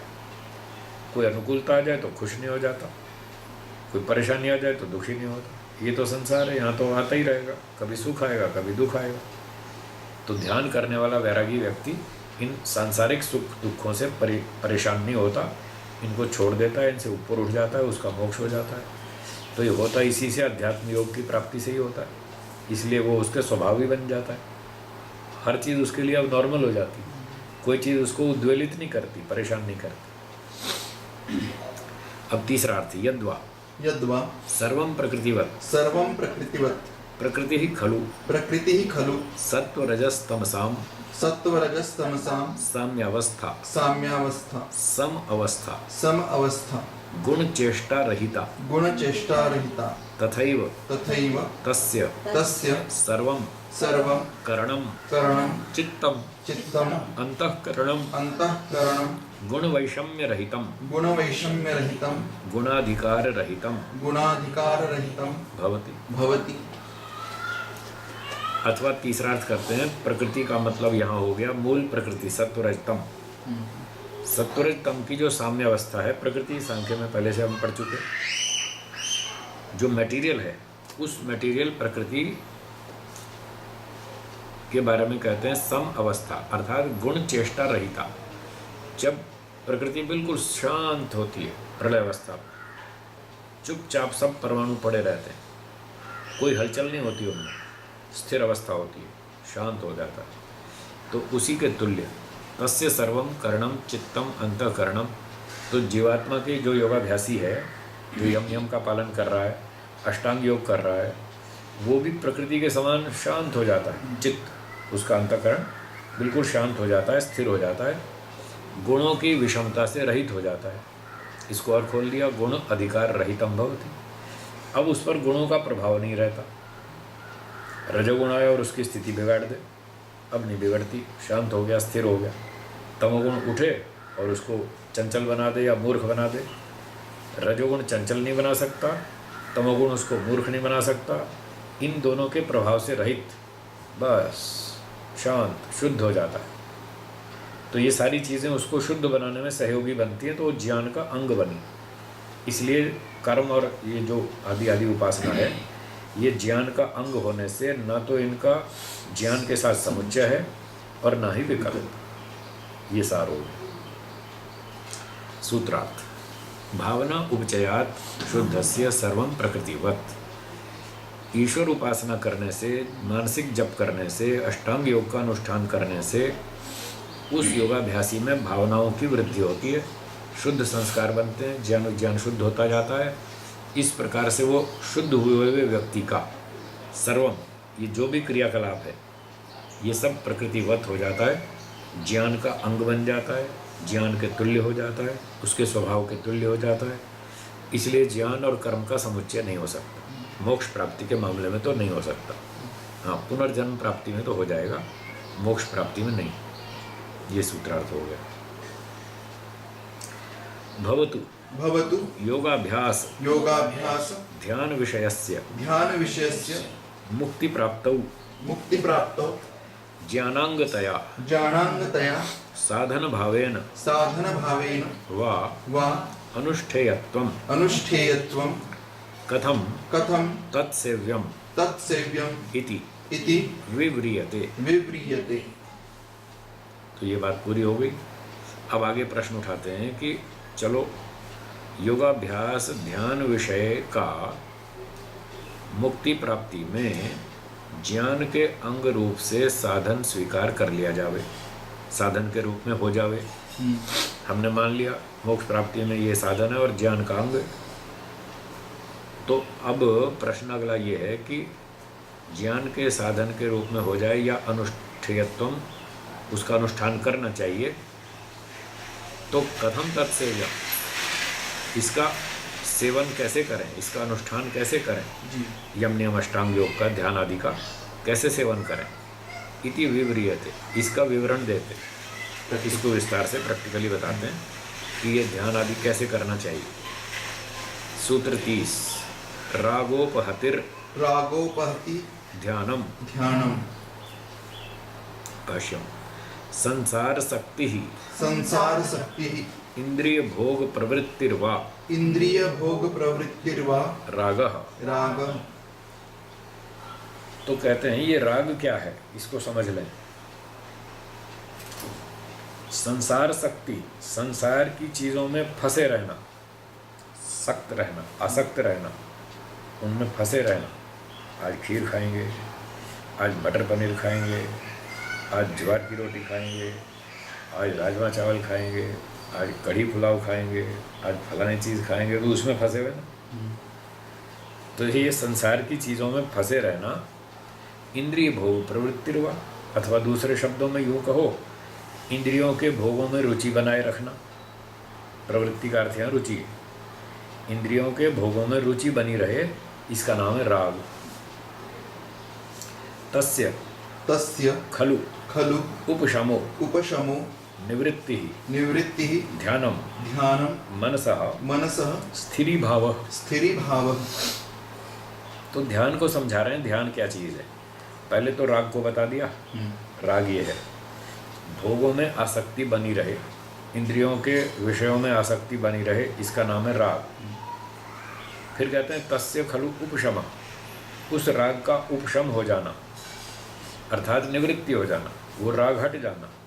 अब भोगों में रुचि नहीं है। लोग आपसे पूछेंगे, हाँ गुरुजी क्या खाओगे, जो आप खिलाओगे, बस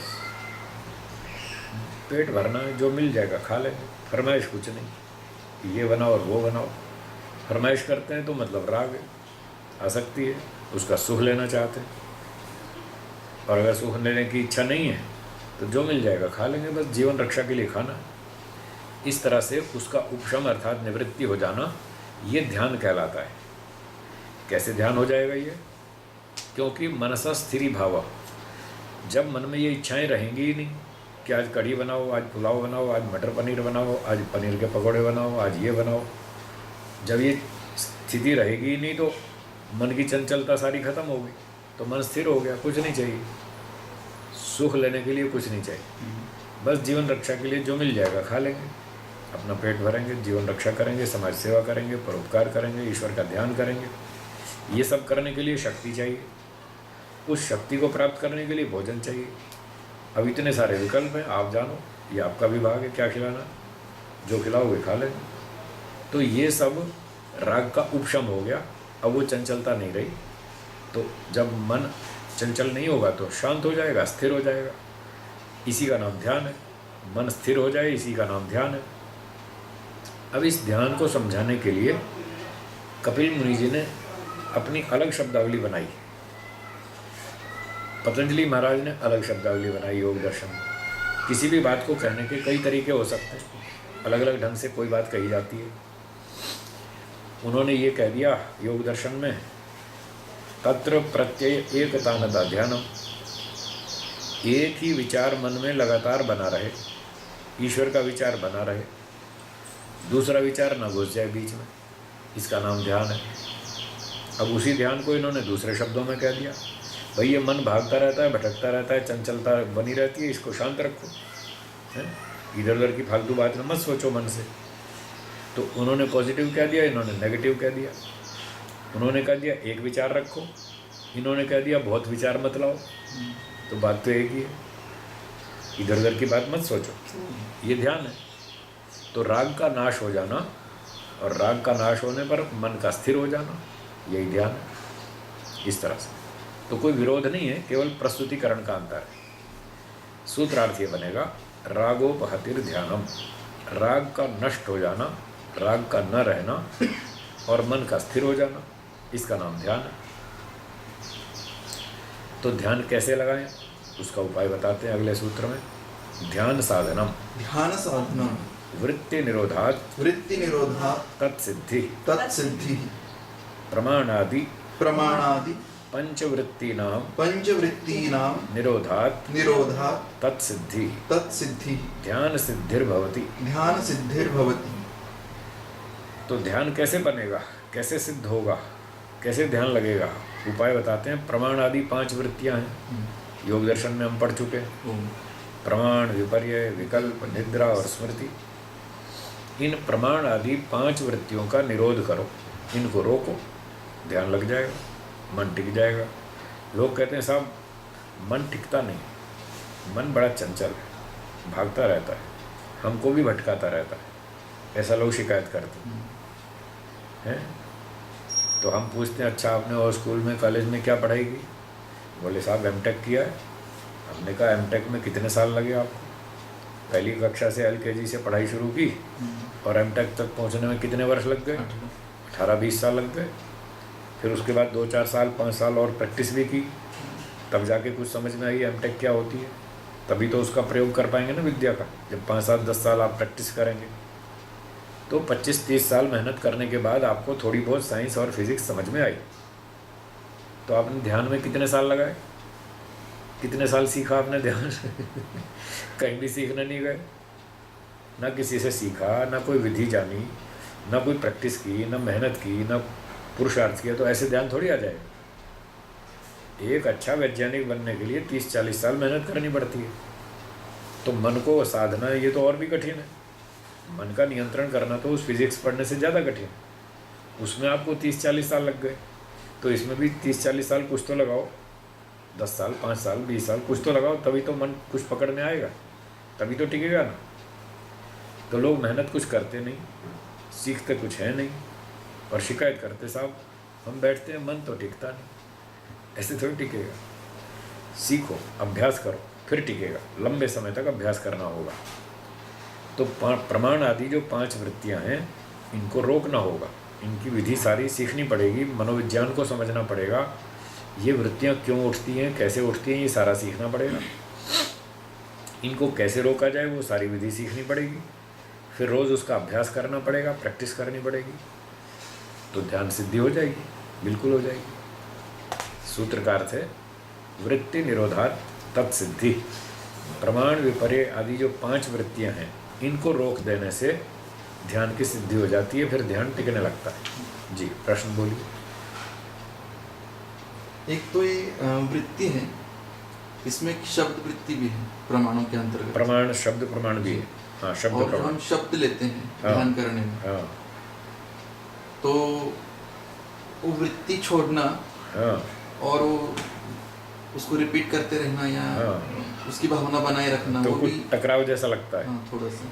एक और तो कह रहे हैं कि प्रमाण आदि वृत्तियों को रोको। जी प्रत्यक्ष प्रमाण, अनुमान प्रमाण, शब्द प्रमाण, 3 प्रमाण हैं, तीनों को मिलाकर प्रमाण वृत्ति। जी तो एक और तो कह रहे हैं प्रमाण वृत्ति को रोको, और एक और कह रहे हैं शब्द का उच्चारण करो। ओम आनंद, ओम न्यायकारी, ओम दयालु, ओम सर्वशक्तिमान। तो ये शब्द प्रमाण ही तो है। तो टकराव जैसा दिखता है। इसका उत्तर ये है, वृत्ति शब्द का अर्थ है कि जो चीज़ हमारे ध्यान में बाधक है, बाधक को ही तो रोकना है ना। आपने गेट की, सोसाइटी के गेट पर एक वॉचमैन रख दिया, भाई जो भी आए उसको चेक करो, कौन आदमी ठीक है, कौन गड़बड़ है। जो ठीक आदमी है उसको अंदर आने दो, जो गड़बड़ है उसको ब्रेक लगाओ, उसको रोको। तो जिसको रोकने की बात कही वो बाधक है, हानिकारक है, इसलिए उसको रोकना है। तो वृत्तियों में शब्द प्रमाण एक वृत्ति है, और सूत्रकार कह रहा है योगश्चित्त वृत्ति निरोधा, वृत्ति निरोधा ध्यान सिद्धिर भवति तत्सिद्धि। तो एक और तो वृत्ति को रोकने की बात कह रहे हैं, और एक और कह रहे हैं तद जपस तदर्थ भावना, ओम का जप करो। तो हम क्या करेंगे, शब्द प्रमाण के 2 भाग कर देंगे। एक भाग तो ध्यान में सहयोगी बनेगा, साधन बनेगा, ओम का जप, गायत्री जप या शन्नो देवी आदि जो भी मंत्र हैं, जिन मंत्रों के माध्यम से हम ईश्वर का ध्यान करेंगे उसको हम शब्द प्रमाण वृत्ति नहीं कहेंगे, क्योंकि वो बाधक नहीं, वो सहयोगी। तो मान लीजिए हमने संध्या शुरू की, ध्यान शुरू किया ईश्वर का, और मंत्र ले लिया ओम शन्नो देवीरभिष्टय आपो भवन्तु पीतये शंयोरभिस्रवन्तु नः। और हम एक एक शब्द का अर्थ करते जा रहे हैं। शम कल्याणकारी, न हमारे लिए, आप सर्वव्यापक ईश्वर, देवी सबको सुख देने वाला, ऐसे। तो हम इन मंत्रों से, इन अर्थों से ईश्वर का ध्यान कर रहे हैं, ये साधन हो गया। अब ये ध्यान करते करते, जप करते करते, मंत्र पाठ करते करते, अर्थ विचार करते करते, बीच में वो घुस गया मंत्र ओम ईशावास्यमिदं सर्वं यत्किंच जगत्याम जगत है, अथ योगानुशासनम योगश्चित्तवृत्ति निरोधा। अपना पाठ याद शुरू कर दिया, भाई सुबह आज पाठ दोहराया नहीं था, चलो अभी दोहरा लेते हैं। अब जो ये पाठ दोहराने लग गए बीच में, तो वो बाधक बन जाएगा, उपासना तो गई, ईश्वर चिंतन तो छूट गया। अब ये जो अचानक बीच में मंत्र कूदा, ये बाधक बन गया, इसको हम बोलेंगे शब्द प्रमाण वृत्ति। तो इसको रोकने के लिए कह रहे हैं, जब आप ओम का जप कर रहे हैं, गायत्री जप कर रहे हैं, वैदिक संध्या कर रहे हैं, उस समय ये शब्द प्रमाण बीच में नहीं आना चाहिए, उस समय उसको रोको। और बाकी दिन भर के व्यवहार में आप याद करो, पाठ दोहराओ, पढ़ो, पढ़ाओ, प्रचार करो, कोई समस्या नहीं। तब वो शब्द प्रमाण बड़ा उपयोगी है, तब लाभकारी है। उपासना में वो बाधक है, इसलिए उसको वृत्ति शब्द से कह के उसको रोकते हैं। ठीक जी, ये समाधान। और एक है कि जैसे हमें पता है कि कोई वस्तु, जैसे ताजमहल है कहीं पे, ठीक है, तो हम जाके देख भी आ सकते ठीक है, हैं। लेकिन जब ध्यान करते तब ऐसा लगता है कि ईश्वर पता नहीं कहाँ है, हाँ, कहीं दूर। दूर दूर की बात नहीं, हाँ, लेकिन उसका साक्षात्कार होगा या नहीं होगा, विश्वास नहीं बनता, संशय रहता है। इसलिए इसलिए विश्वास को और कैसे बढ़े। इसलिए संशय रहता है, क्योंकि वो स्थूल वस्तु नहीं है। ताजमहल तो स्थूल वस्तु है, और कितने 25-50 लोग हमारे अड़ोस पड़ोस में मिलते हैं जो कहते हैं हम देख कर आए। ऐसे लोग मिलते हैं जो कहते हैं हमने ताजमहल देखा है। अरे आपने ताजमहल नहीं देखा, इतना अच्छा है, जाओ ना देख कर आओ। तो बहुत सारे लोग हमको ऐसे मिलते हैं जो ये कहते हैं हमने देखा है। तो उनको देख करके, उनकी बात सुन के हमको विश्वास होता है कि हाँ वास्तव में है, ये लोग देख कर आए। फिर वो रास्ता भी बताते हैं कि यहाँ से ऐसे ऐसे जाओ, और ताजमहल तक पहुँचना कोई ज़्यादा काम भी लंबा नहीं है। 2 दिन में आप ताजमहल पहुँच सकते हैं। यहाँ से पूना से आगरे तक 2 दिन में पहुँच जाएंगे। तो आप आराम से जाके देख सकते हैं। थोड़ा सा पैसा खर्च करना है, थोड़ा समय निकालना है, देख सकते हैं। अब ईश्वर साक्षात्कार करने वाले आपको कितने लोग मिलते हैं बाजार में जो ये कहते हैं हाँ हाँ मैंने देखा है। जैसे ताजमहल वाले बोलते हैं मैंने देखा है, ईश्वर देखने वाले कहाँ मिलते हैं लोग, जब कोई मिलता ही नहीं। और वो इतना स्थूल विषय भी नहीं है कि 2 दिन में हम देख लेंगे। चलो 2-4 5,000 10,000 खर्चा कर देंगे और जाके जैसे ताजमहल देख सकते हैं 5-10 हज़ार के खर्च में, ऐसे ईश्वर को भी देख लेंगे, 50,000 लगा देंगे, कोई बात नहीं, दर्शन तो हो जाएगा कम से कम। ऐसा भी नहीं है। तो व्यक्ति ऐसे मिलते नहीं जिन्होंने देखा हो, और छोटा काम है नहीं कि 2-4 दिन में हो जाए और कोई 10-20 हज़ार रुपये में खर्चे में पूरा हो जाए, वैसा भी नहीं है। इसलिए संशय होता है। तो ऐसा लगता है भाई बातें बातें तो बहुत हैं, शास्त्र भी बहुत लिखे हैं, लोग प्रवचन भी खूब करते हैं कि ईश्वर ऐसा है, फलाना है, टेलीविज़न में भी खूब प्रवचन मारते हैं, पर कोई व्यक्ति तो मिलता नहीं जो ये कह दे हाँ साहब मैंने देखा। इसलिए विश्वास नहीं होता, इसलिए शंका बनी रहती है। तो अब उपाय क्या करें? उपाय ये करें, चलो आपको मान लो ऐसे व्यक्ति नहीं मिलते जिन्होंने ईश्वर को साक्षात देखा हो, अथवा देखा भी हो और वो कहते हैं हाँ साहब मैंने देखा है, तो आपको विश्वास नहीं होता। ये आदमी तो ऐसा ही छोटा मोटा आदमी दिखता है, इसने क्या देखा होगा, जचती नहीं बात। चलो नहीं जचे कोई बात नहीं, या तो ऐसा मिलता नहीं अथवा हमको उस पर विश्वास नहीं होता। तो तात्कालिक उपाय ये है कि जो लोग इस रास्ते पर चल रहे हैं, ईश्वर प्राप्ति के मार्ग पर चल रहे हैं, भले ही 100 मील पूरा नहीं पहुँचे, कोई 50 मील पहुँचा होगा, कोई 60 पहुँचा होगा, कोई 80 भी पहुँचा होगा, कोई 30 भी पहुँचा होगा, जितने मील भी वो पार कर गया उसको देखें, उस व्यक्ति का जीवन देखें, उसका आचरण देखें, उसका चिंतन विचार देखें, उसकी वाणी व्यवहार देखें। फिर उसका ये परीक्षण करें कि ये आदमी मुझसे ज़्यादा सुखी है या मुझसे ज़्यादा दुखी है, ऐसा परीक्षण करें। तो ऐसा परीक्षण करने से कुछ कुछ विश्वास बनेगा कि ये आदमी मुझसे तो ज़्यादा ही आगे लग रहा है, मुझसे ज़्यादा सच बोलता है, मुझसे ज़्यादा ईमानदार है, यम नियम का पालन इसका मुझसे ज़्यादा ऊंचा है, इसको वैराग्य भी मुझसे अधिक है, इसकी दिनचर्या भी मुझसे अच्छी है, और इसका ज्ञान विज्ञान भी मुझसे बढ़िया शुद्ध है, और व्यवहार में कोई झूठ छल कपट भी नहीं दिख रहा है, ईमानदारी से जी रहा है, और मस्त रहता है, खुश रहता है, परेशान नहीं है, जैसा मिलता है ऐसा निभा लेता है, चिल्लाता नहीं, रोता नहीं, शोर नहीं मचाता, साहब देखो ये नहीं मिला, वो नहीं मिला, वो अल्लाह कुछ नहीं करता है, मज़े से जी रहा है। ऐसा यदि हम कुछ ऑब्जर्वेशन करें कुछ लोगों के जीवन में, तो उससे कुछ कुछ विश्वास बनेगा कि ये ऐसा ऐसा करके जी रहे हैं, तो इसका मतलब कुछ होगा जिससे इन लोगों को इतनी शक्ति मिल रही है, इतनी ताकत मिल रही है, ऐसा कुछ ईश्वर नाम का पदार्थ होगा।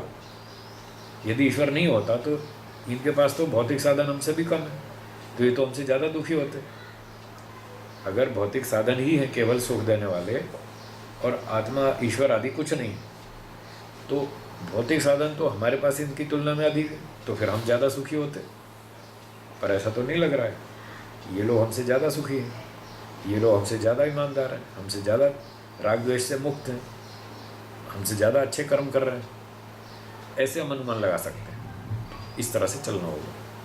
ठीक है। और एक पूछना था। हाँ बोलिए। अब एक प्रत्यक्ष उदाहरण ही बताता हूँ एक विषय में कि अभी 3 दिन से हमारे एक टीम में से कोई बेंगलोर से पुणे आए थे मुझसे कुछ सीखने के लिए। तो मैंने पहले किया था, अभी उनको नया सिखाना था। ठीक है। तो मैंने 3 दिन पूरे ना पूरा सावधान रह के मैंने ये सोचा कि वो कितने भी प्रश्न छोटा क्यों ना पूछे, ठीक है, उसको बिना गुस्सा की उत्तर देने का, और दोबारा भी क्यों ना पूछे, क्योंकि वो नया नया सीखने वाला। ठीक है। तो पूरा सावधान रहा और उसको कल तक आने तक बहुत पेशेंस से उसको उत्तर देता रहा। ठीक। और फिर घर में आके रात को मुझे कुछ निद्रा आ रही थी, बहुत थका भी बहुत था। तो शीतल जी के साथ मैंने झगड़ा किया थोड़ा सा। ठीक है। पता भी चल रहा था कि अभी नींद आ रही है, सोना चाहिए। ठीक है। चलता झगड़ा नहीं करना चाहिए। मैंने वैसे सावध भी था, फिर वो किया मैंने, हो गया। तो ऐसा क्यों करता हूँ मैं? उस गुस्से का कारण वो वहीं का गुस्सा तो नहीं था जो पढ़ाया सिखाया? नहीं, वो तो नहीं था, वो कुछ और कारण था। अच्छा, वो तो ठीक ठाक रहा। वो तो ठीक ठाक निपट गया। जी, वो तो अच्छा। घर आके झगड़ा हुआ, यानी बाहर वालों से पूरा अच्छा व्यवहार कर लेते अच्छा हैं व्यवहार कर दिया। और घर वालों से उतना नहीं हो पाता। जी, और पता रहा था कि मैं थोड़ा चिढ़ भी रहा हूँ, लेकिन फिर भी उसको कंट्रोल करके उसको फिर से प्यार से समझाएगा। हाँ, और घर वालों पे भी पता चल रहा था कि ठीक से करना चाहिए उनको, तो और अच्छी तरह से ये करना चाहिए। तो फिर भी प्रश्न आपका ये रहा कि बाहर वालों के साथ तो हम अच्छा व्यवहार कर लेते हैं, जी उन पे झगड़ा गुस्सा नहीं करते, घर में ये नहीं हो पाता। घर में गुस्सा कर ही लेते हैं और जानते समझते हुए भी कर लेते हैं। जानबूझ के आनी है, वो हम तो और मतलब दंड समझ भी मिलेगा। रहे हैं कि हम गुस्सा कर रहे हैं और नहीं करना चाहिए, फिर भी किए जा रहे हैं। और पता है कि दंड भी ज्यादा मिलेगा, फिर भी तो फिर वो कंट्रोल क्यों नहीं होता? जी बाहर कितना भी विरोध हुआ तो एडजस्ट कर लेते हैं, उसका घर में थोड़ा सा विरोध हुआ तो एडजस्ट नहीं होता। नहीं करते ना। उसका कारण बताता हूँ। उसका कारण ये है कि जो बाहर के लोग हैं उनसे हमारा कोई गहरा रिलेशन नहीं है, गहरा संबंध नहीं है। नहीं और हम क्या समझते हैं, भाई चलो बेंगलोर से आया है, 3 दिन के लिए आया है, अब इसको कुछ थोड़ा पढ़ाना सिखाना है, तो 3 दिन की तो बात है, 3 दिन तो निभा लेंगे, कोई बात नहीं। थोड़ा ऊंचा नीचा बोलेगा, सहन कर लेंगे। उसके लिए हम ऐसी मानसिकता बनाते हैं। 2-3 दिन की बात है, आराम से निपटा लेंगे। और यदि हम गुस्सा करेंगे तो इसके सामने हमारी प्रतिष्ठा नष्ट होगी, हमारी गुडविल खराब होगी ना। ये सब जगह बेंगलोर में जाके और हमारी कंपनी वालों को शोर मचाएगा, साहब कैसा आदमी दिखाया आपने, सिखाने वाला कैसा बिठा दिया, ये तो बहुत गुस्सैल है। वो हमारी गुडविल ख़राब कर देगा, हमारी सर्विस बुक में सब गलत गलत लिखा जाएगा, तो भविष्य में बहुत सारा नुकसान होगा। वो नुकसान दिमाग में है, इसलिए हम उससे गुस्सा नहीं करते, झगड़ा नहीं करते, ऊंचा नीचा बोले वो भी सहन कर लेते हैं कि हमारा सर्विस रिकॉर्ड ख़राब ना हो जाए, हमारी मार्केट में प्रतिष्ठा ना बिगड़ जाए, उससे हमको बहुत सारी हानियाँ होंगी। उस हानियों को दिमाग में रखकर हम गलती नहीं करते और गुस्सा पी जाते हैं या उसको आने ही नहीं देते या जैसे तैसे कंट्रोल कर लेते हैं। घर में ये बात नहीं होती। घर में तो ये होता है, ये कहाँ भाग के जाएंगे हैं, ये हमारे बिना जिएंगे कैसे, ये हम इनको गाली देंगे, थप्पड़ मारेंगे तो भी इनको यहीं रहना है, भाग के तो कहीं जाने वाले नहीं। तो इसलिए इन पर गुस्सा करने से कोई नुकसान नहीं है। भाई उसका तो यह है ना कि वो हमारा काम बिगाड़ देगा, ये क्या बिगाड़ेंगे, आपकी निंदा चुगली भी बाहर नहीं करेंगे हैं, और कोई आपको इनकी गुस्सा करने पर आपको कोई आर्थिक हानि भी नहीं कि हमारा पैसा छीन लेंगे या कुछ बिगाड़ देंगे या कल हमारा नाश्ता बिगाड़ देंगे, नमक ज़्यादा डाल देंगे ऐसी भी कोई समस्या नहीं है, कोई नुकसान तो है नहीं। फिर यहाँ गुस्सा करने में क्या तकलीफ है, इसलिए वहाँ कर देते। अगर यहाँ भी ये सारे नुकसान समझ में आने लग जाएं, वो सिर्फ शाब्दिक रूप से समझ में आ रहे। इसीलिए तो कहा तत्व ज्ञान के बिना कल्याण नहीं होता, तत्व ज्ञान चाहिए, तत्व ज्ञान चाहिए, उसी से कल्याण होगा, उसी से सारे रोग हटेंगे, सारे दोष हटेंगे। तो जो चिंतन हम बाहर वालों के साथ रखते हैं वो घर वालों के साथ नहीं रखते। यदि वैसा ही चिंतन यहाँ भी बनाना शुरू कर दें कि अगर हमने इनके साथ गुस्सा किया तो हमारी प्रतिष्ठा इनके मन में टूटेगी, कम हो जाएगी, प्रतिष्ठा हमारी घट जाएगी, जो इनकी श्रद्धा हमारे प्रति आज है वो कम होनी शुरू हो जाएगी। आज ये 2 बार 4 बार 10 बार सह लेंगे क्योंकि हमसे छोटे हैं, कमज़ोर हैं, सब प्रकार से आर्थिक दृष्टि से हमसे कमज़ोर हैं, ताकतवर में भी हमसे कमज़ोर हैं, उम्र में भी छोटे हैं और हमसे दब के रहते हैं, बाहर किसी को बोलेंगे नहीं, भले ही दब लेंगे, 2 बार 4 बार 10 बार आपकी सह लेंगे, परंतु जो मन में प्रभाव पड़ता है वो तो नहीं रुकने वाला, वो तो गारंटी से होगा ही होगा। आपका नाश्ता नहीं ख़राब करेंगे, नमक ज़्यादा नहीं डालेंगे हैं, दूध में चीनी ज़्यादा नहीं डालेंगे, वो सब ठीक ठाक करते रहेंगे, पर मन में तो अश्रद्धा बढ़ेगी। तो इस प्रकार से सोचें कि ये हानि तो होगी ही, क्या हम ये हानि भोगना चाहते हैं?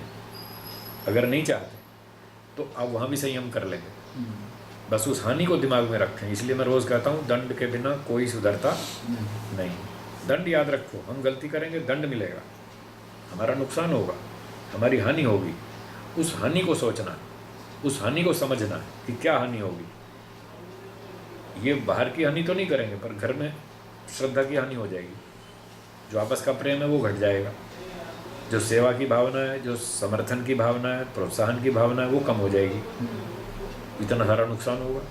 इनका जो हम पर विश्वास है वो घट जाएगा, इनको संशय बैठ जाएगा, पता नहीं कब गुस्सा कर देंगे, वो डर डर के जिएंगे, कभी ऐसा ना हो कुछ ऊंचा नीचा हो जाए, खामखा फिर गाली सुननी पड़े। तो वो डरना इनका शुरू हो जाएगा, और डर ज़्यादा ही बढ़ता गया तो डिप्रेशन आ जाएगा, और अगर ये डिप्रेशन में आ गए तो हम भी नहीं बचेंगे। हम और सब साथ में ही तो है ना, अपना जीवन तो मिला जुला ही है। इनको तकलीफ होगी तो फिर चिकित्सा तो हमको ही करानी है, फिर ऊपर खर्चा भी हमको करना पड़ेगा, ऑफिस से छुट्टी मारनी पड़ेगी। ये तो बहुत दूर तक सोचना चाहिए इतने सारे झंझट खड़े हो जाएंगे। तो उस झंझट से बचने के लिए इतना सा सहन कर लो, वही अच्छा है। प्रेम से कह लो, मान लेंगे तो ठीक है, नहीं मानेंगे तो इनकी मर्जी। तब ये दोषी होंगे, तब इनको दंड मिलेगा। अगर ये हमारी ठीक बात नहीं मानते तो इनको दंड मिलेगा। हम अपना जीवन क्यों बिगाड़ें, हम अपना स्वभाव क्यों ख़राब करें, हम क्यों गुस्सा करें। हमको शांति से जीना है, उनको भी ठीक रखना है, हमको भी ठीक रखना है। इस तरह का चिंतन करने से आप घर में भी कंट्रोल कर पाएंगे। समय लगेगा, चिंतन को दिमाग में बिठाना पड़ेगा, बार बार दोहराना पड़ेगा। जब ये सेट हो जाएगा तो आपका व्यवहार सब अच्छा हो जाएगा, सब गड़बड़ गुस्सा सब ठीक हो जाएगा। ठीक, हाँ जी। इसका मतलब यही है कि बहुत सारे लोग बाहर की दुनिया में बहुत श्रेष्ठ बनते हैं, विद्वान बनते हैं, घर में उतने विद्वान और श्रेष्ठ नहीं जी नजर आते हैं। बिल्कुल ठीक। जैसा कि गांधी जी बाहर के दुनिया के लिए बहुत श्रेष्ठ है, पर उनके बेटों को इतने श्रेष्ठ नहीं लगते। हाँ, नहीं लगते, क्योंकि वो घर में वो दोष जो है ना उनके, वो घर के लोग उनके दोषों को जानते हैं, बाहर के लोग जानते नहीं, इसलिए लोगों की श्रद्धा बनी रहती है। जो घर का व्यक्ति अगर आपका सम्मान करता है तो समझो आप असली आदमी। घर का व्यक्ति जो 24 घंटे साथ रहता है, वो यदि आपका सम्मान करता है और उससे पूछा जाए ये इसके दोष बताओ, और वो कहे नहीं इसमें कोई दोष नहीं, तो ये है असली सर्टिफिकेट, असली प्रमाण पत्र ये है आपके जन्म शुद्ध होने का, कि हाँ ये आदमी ठीक है। संस्कृत भाषा में कहावत है, सहवासी एव जानाति चरितम सहवासिना। जो साथ में रहता है 24 घंटे, वो ही उसकी असली चरित्र को जानता है। अगर पड़ोसी साथ रहने वाला 24 घंटे वो अगर दोष बताता है तो समझो वास्तव में दोष है।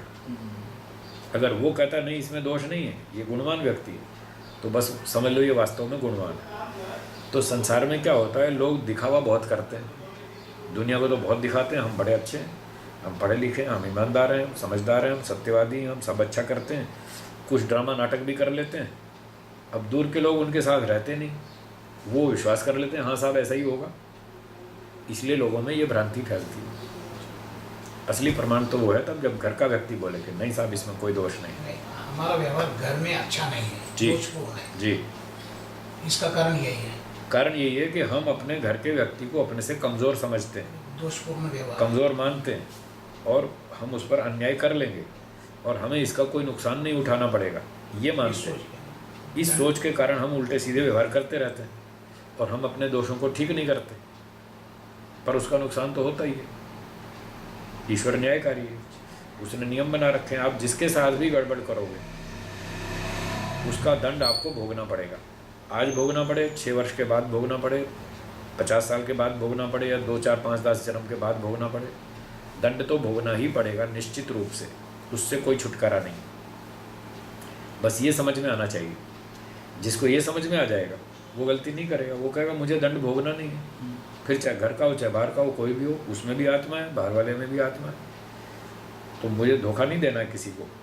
अगर मैं बाहर वालों को ये प्रदर्शन करता हूँ मैं बहुत अच्छा आदमी हूँ, मैं पढ़ा लिखा हूँ, मैं विद्वान हूँ और मैं उत्तम आचरण करता हूँ, मैं सत्यवादी हूँ, तो मेरे घर वालों के साथ भी मुझे वैसा ही दिखाना चाहिए कि मैं ऐसा ही हूँ, जैसा मैं बाहर वालों को दिखाता हूँ वैसा ही घर वालों के साथ भी रहूँ, और जैसा मैं घर वालों के साथ रहता हूँ ऐसा ही बाहर वालों के साथ रहूँ, सबके साथ एक समान व्यवहार करूँ न्यायपूर्वक, तो मेरा जीवन शुद्ध बनेगा, नहीं तो नहीं बनेगा। एक दिक्कत ये है कि बहुत लंबे काल तक तो हो जाता है, पर वो धैर्य की सीमा ना फिर टूट जाती है, तोड़ देता हूँ। हाँ, तो धीरे धीरे वो ठीक हो सकती है। जी, उसको ठीक करने का वही एक रास्ता है, दंड। दंड दंड को याद रखो, मैंने गलती की तो दंड भोगना पड़ेगा, चाहे मैं अपने बच्चे के साथ गलती करूं, चाहे परिवार के अन्य सदस्यों के साथ करूं, चाहे पड़ोसी के साथ करूं, चाहे विदेशी के साथ करूं, देशी के साथ, किसी के साथ भी मैं गलती करूंगा मुझे दंड भोगना पड़ेगा। ये नहीं समझना कि ये कमज़ोर है, ये मुझसे ताकत में कम है, अर्थव्यवस्था में मुझसे कमज़ोर है, अधिकार में कमज़ोर है, सत्ता में कमज़ोर है, मेरे पास मकान है, ज़मीन है, मोटर गाड़ी है, कागज़ पर मेरा नाम लिखा तो मैं इन चीज़ों का मालिक हो गया, मैं बड़ा हो गया, इसके पास मकान मोटर नहीं है, सोना चांदी नहीं है, पैसा नहीं है, शरीर की ताकत भी कम है, इतना सब होने से आपको उस पर अन्याय करने का अधिकार नहीं मिल जाता। सारी दुनिया यही मूर्खता कर रही है। वो क्या समझती है, मेरे पास ताकत है, मेरे पास अधिकार है, मेरे पास सत्ता है, ये मेरा क्या बिगाड़ लेगा, ये तो मक्खी मच्छर है, इसको तो मैं यूँ मसल दूंगा। इस भ्रांति में वो उस पर अन्याय करता है, जबकि वो ये भूल जाता है कि इसके पास ठीक है, पैसे कम है, संपत्ति कम है, अधिकार कम है,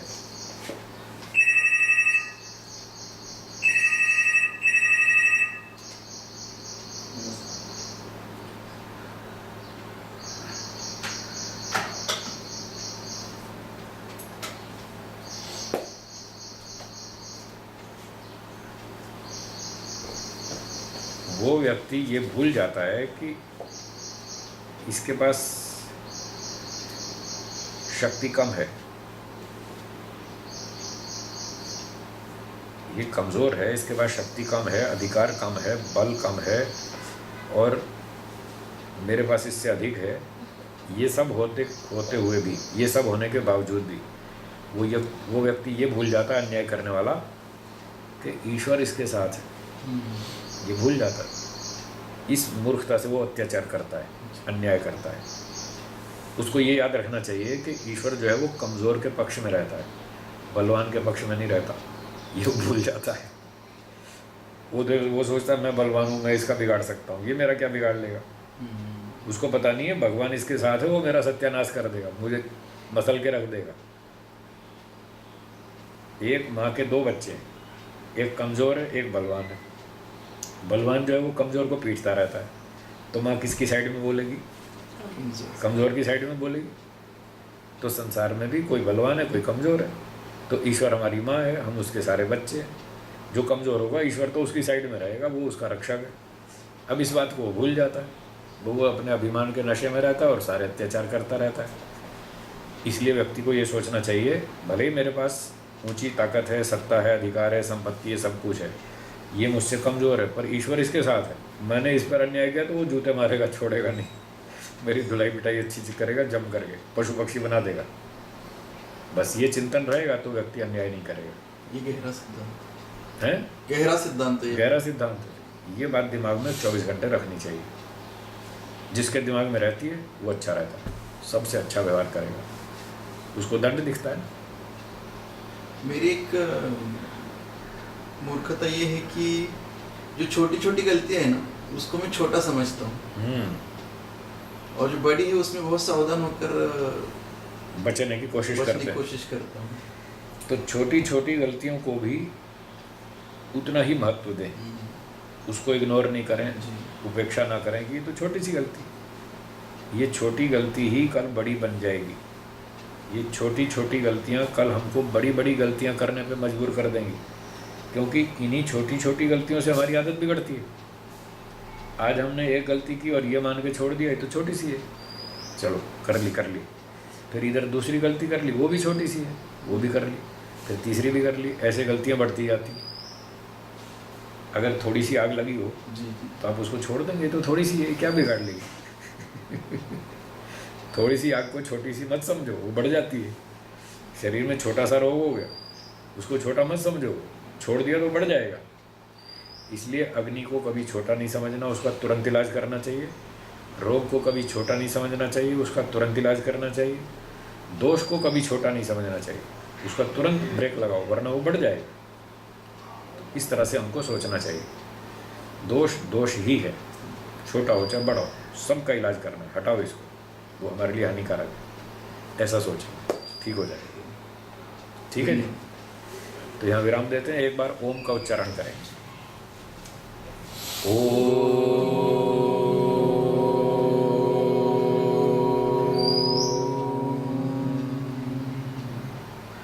दोनों हाथ जोड़िए और बोलिए, सर्वेभ्यो नमः। सर्वेभ्यो नमः। सबको सादर नमस्ते जी। सबको सादर नमस्ते जी। चलिए।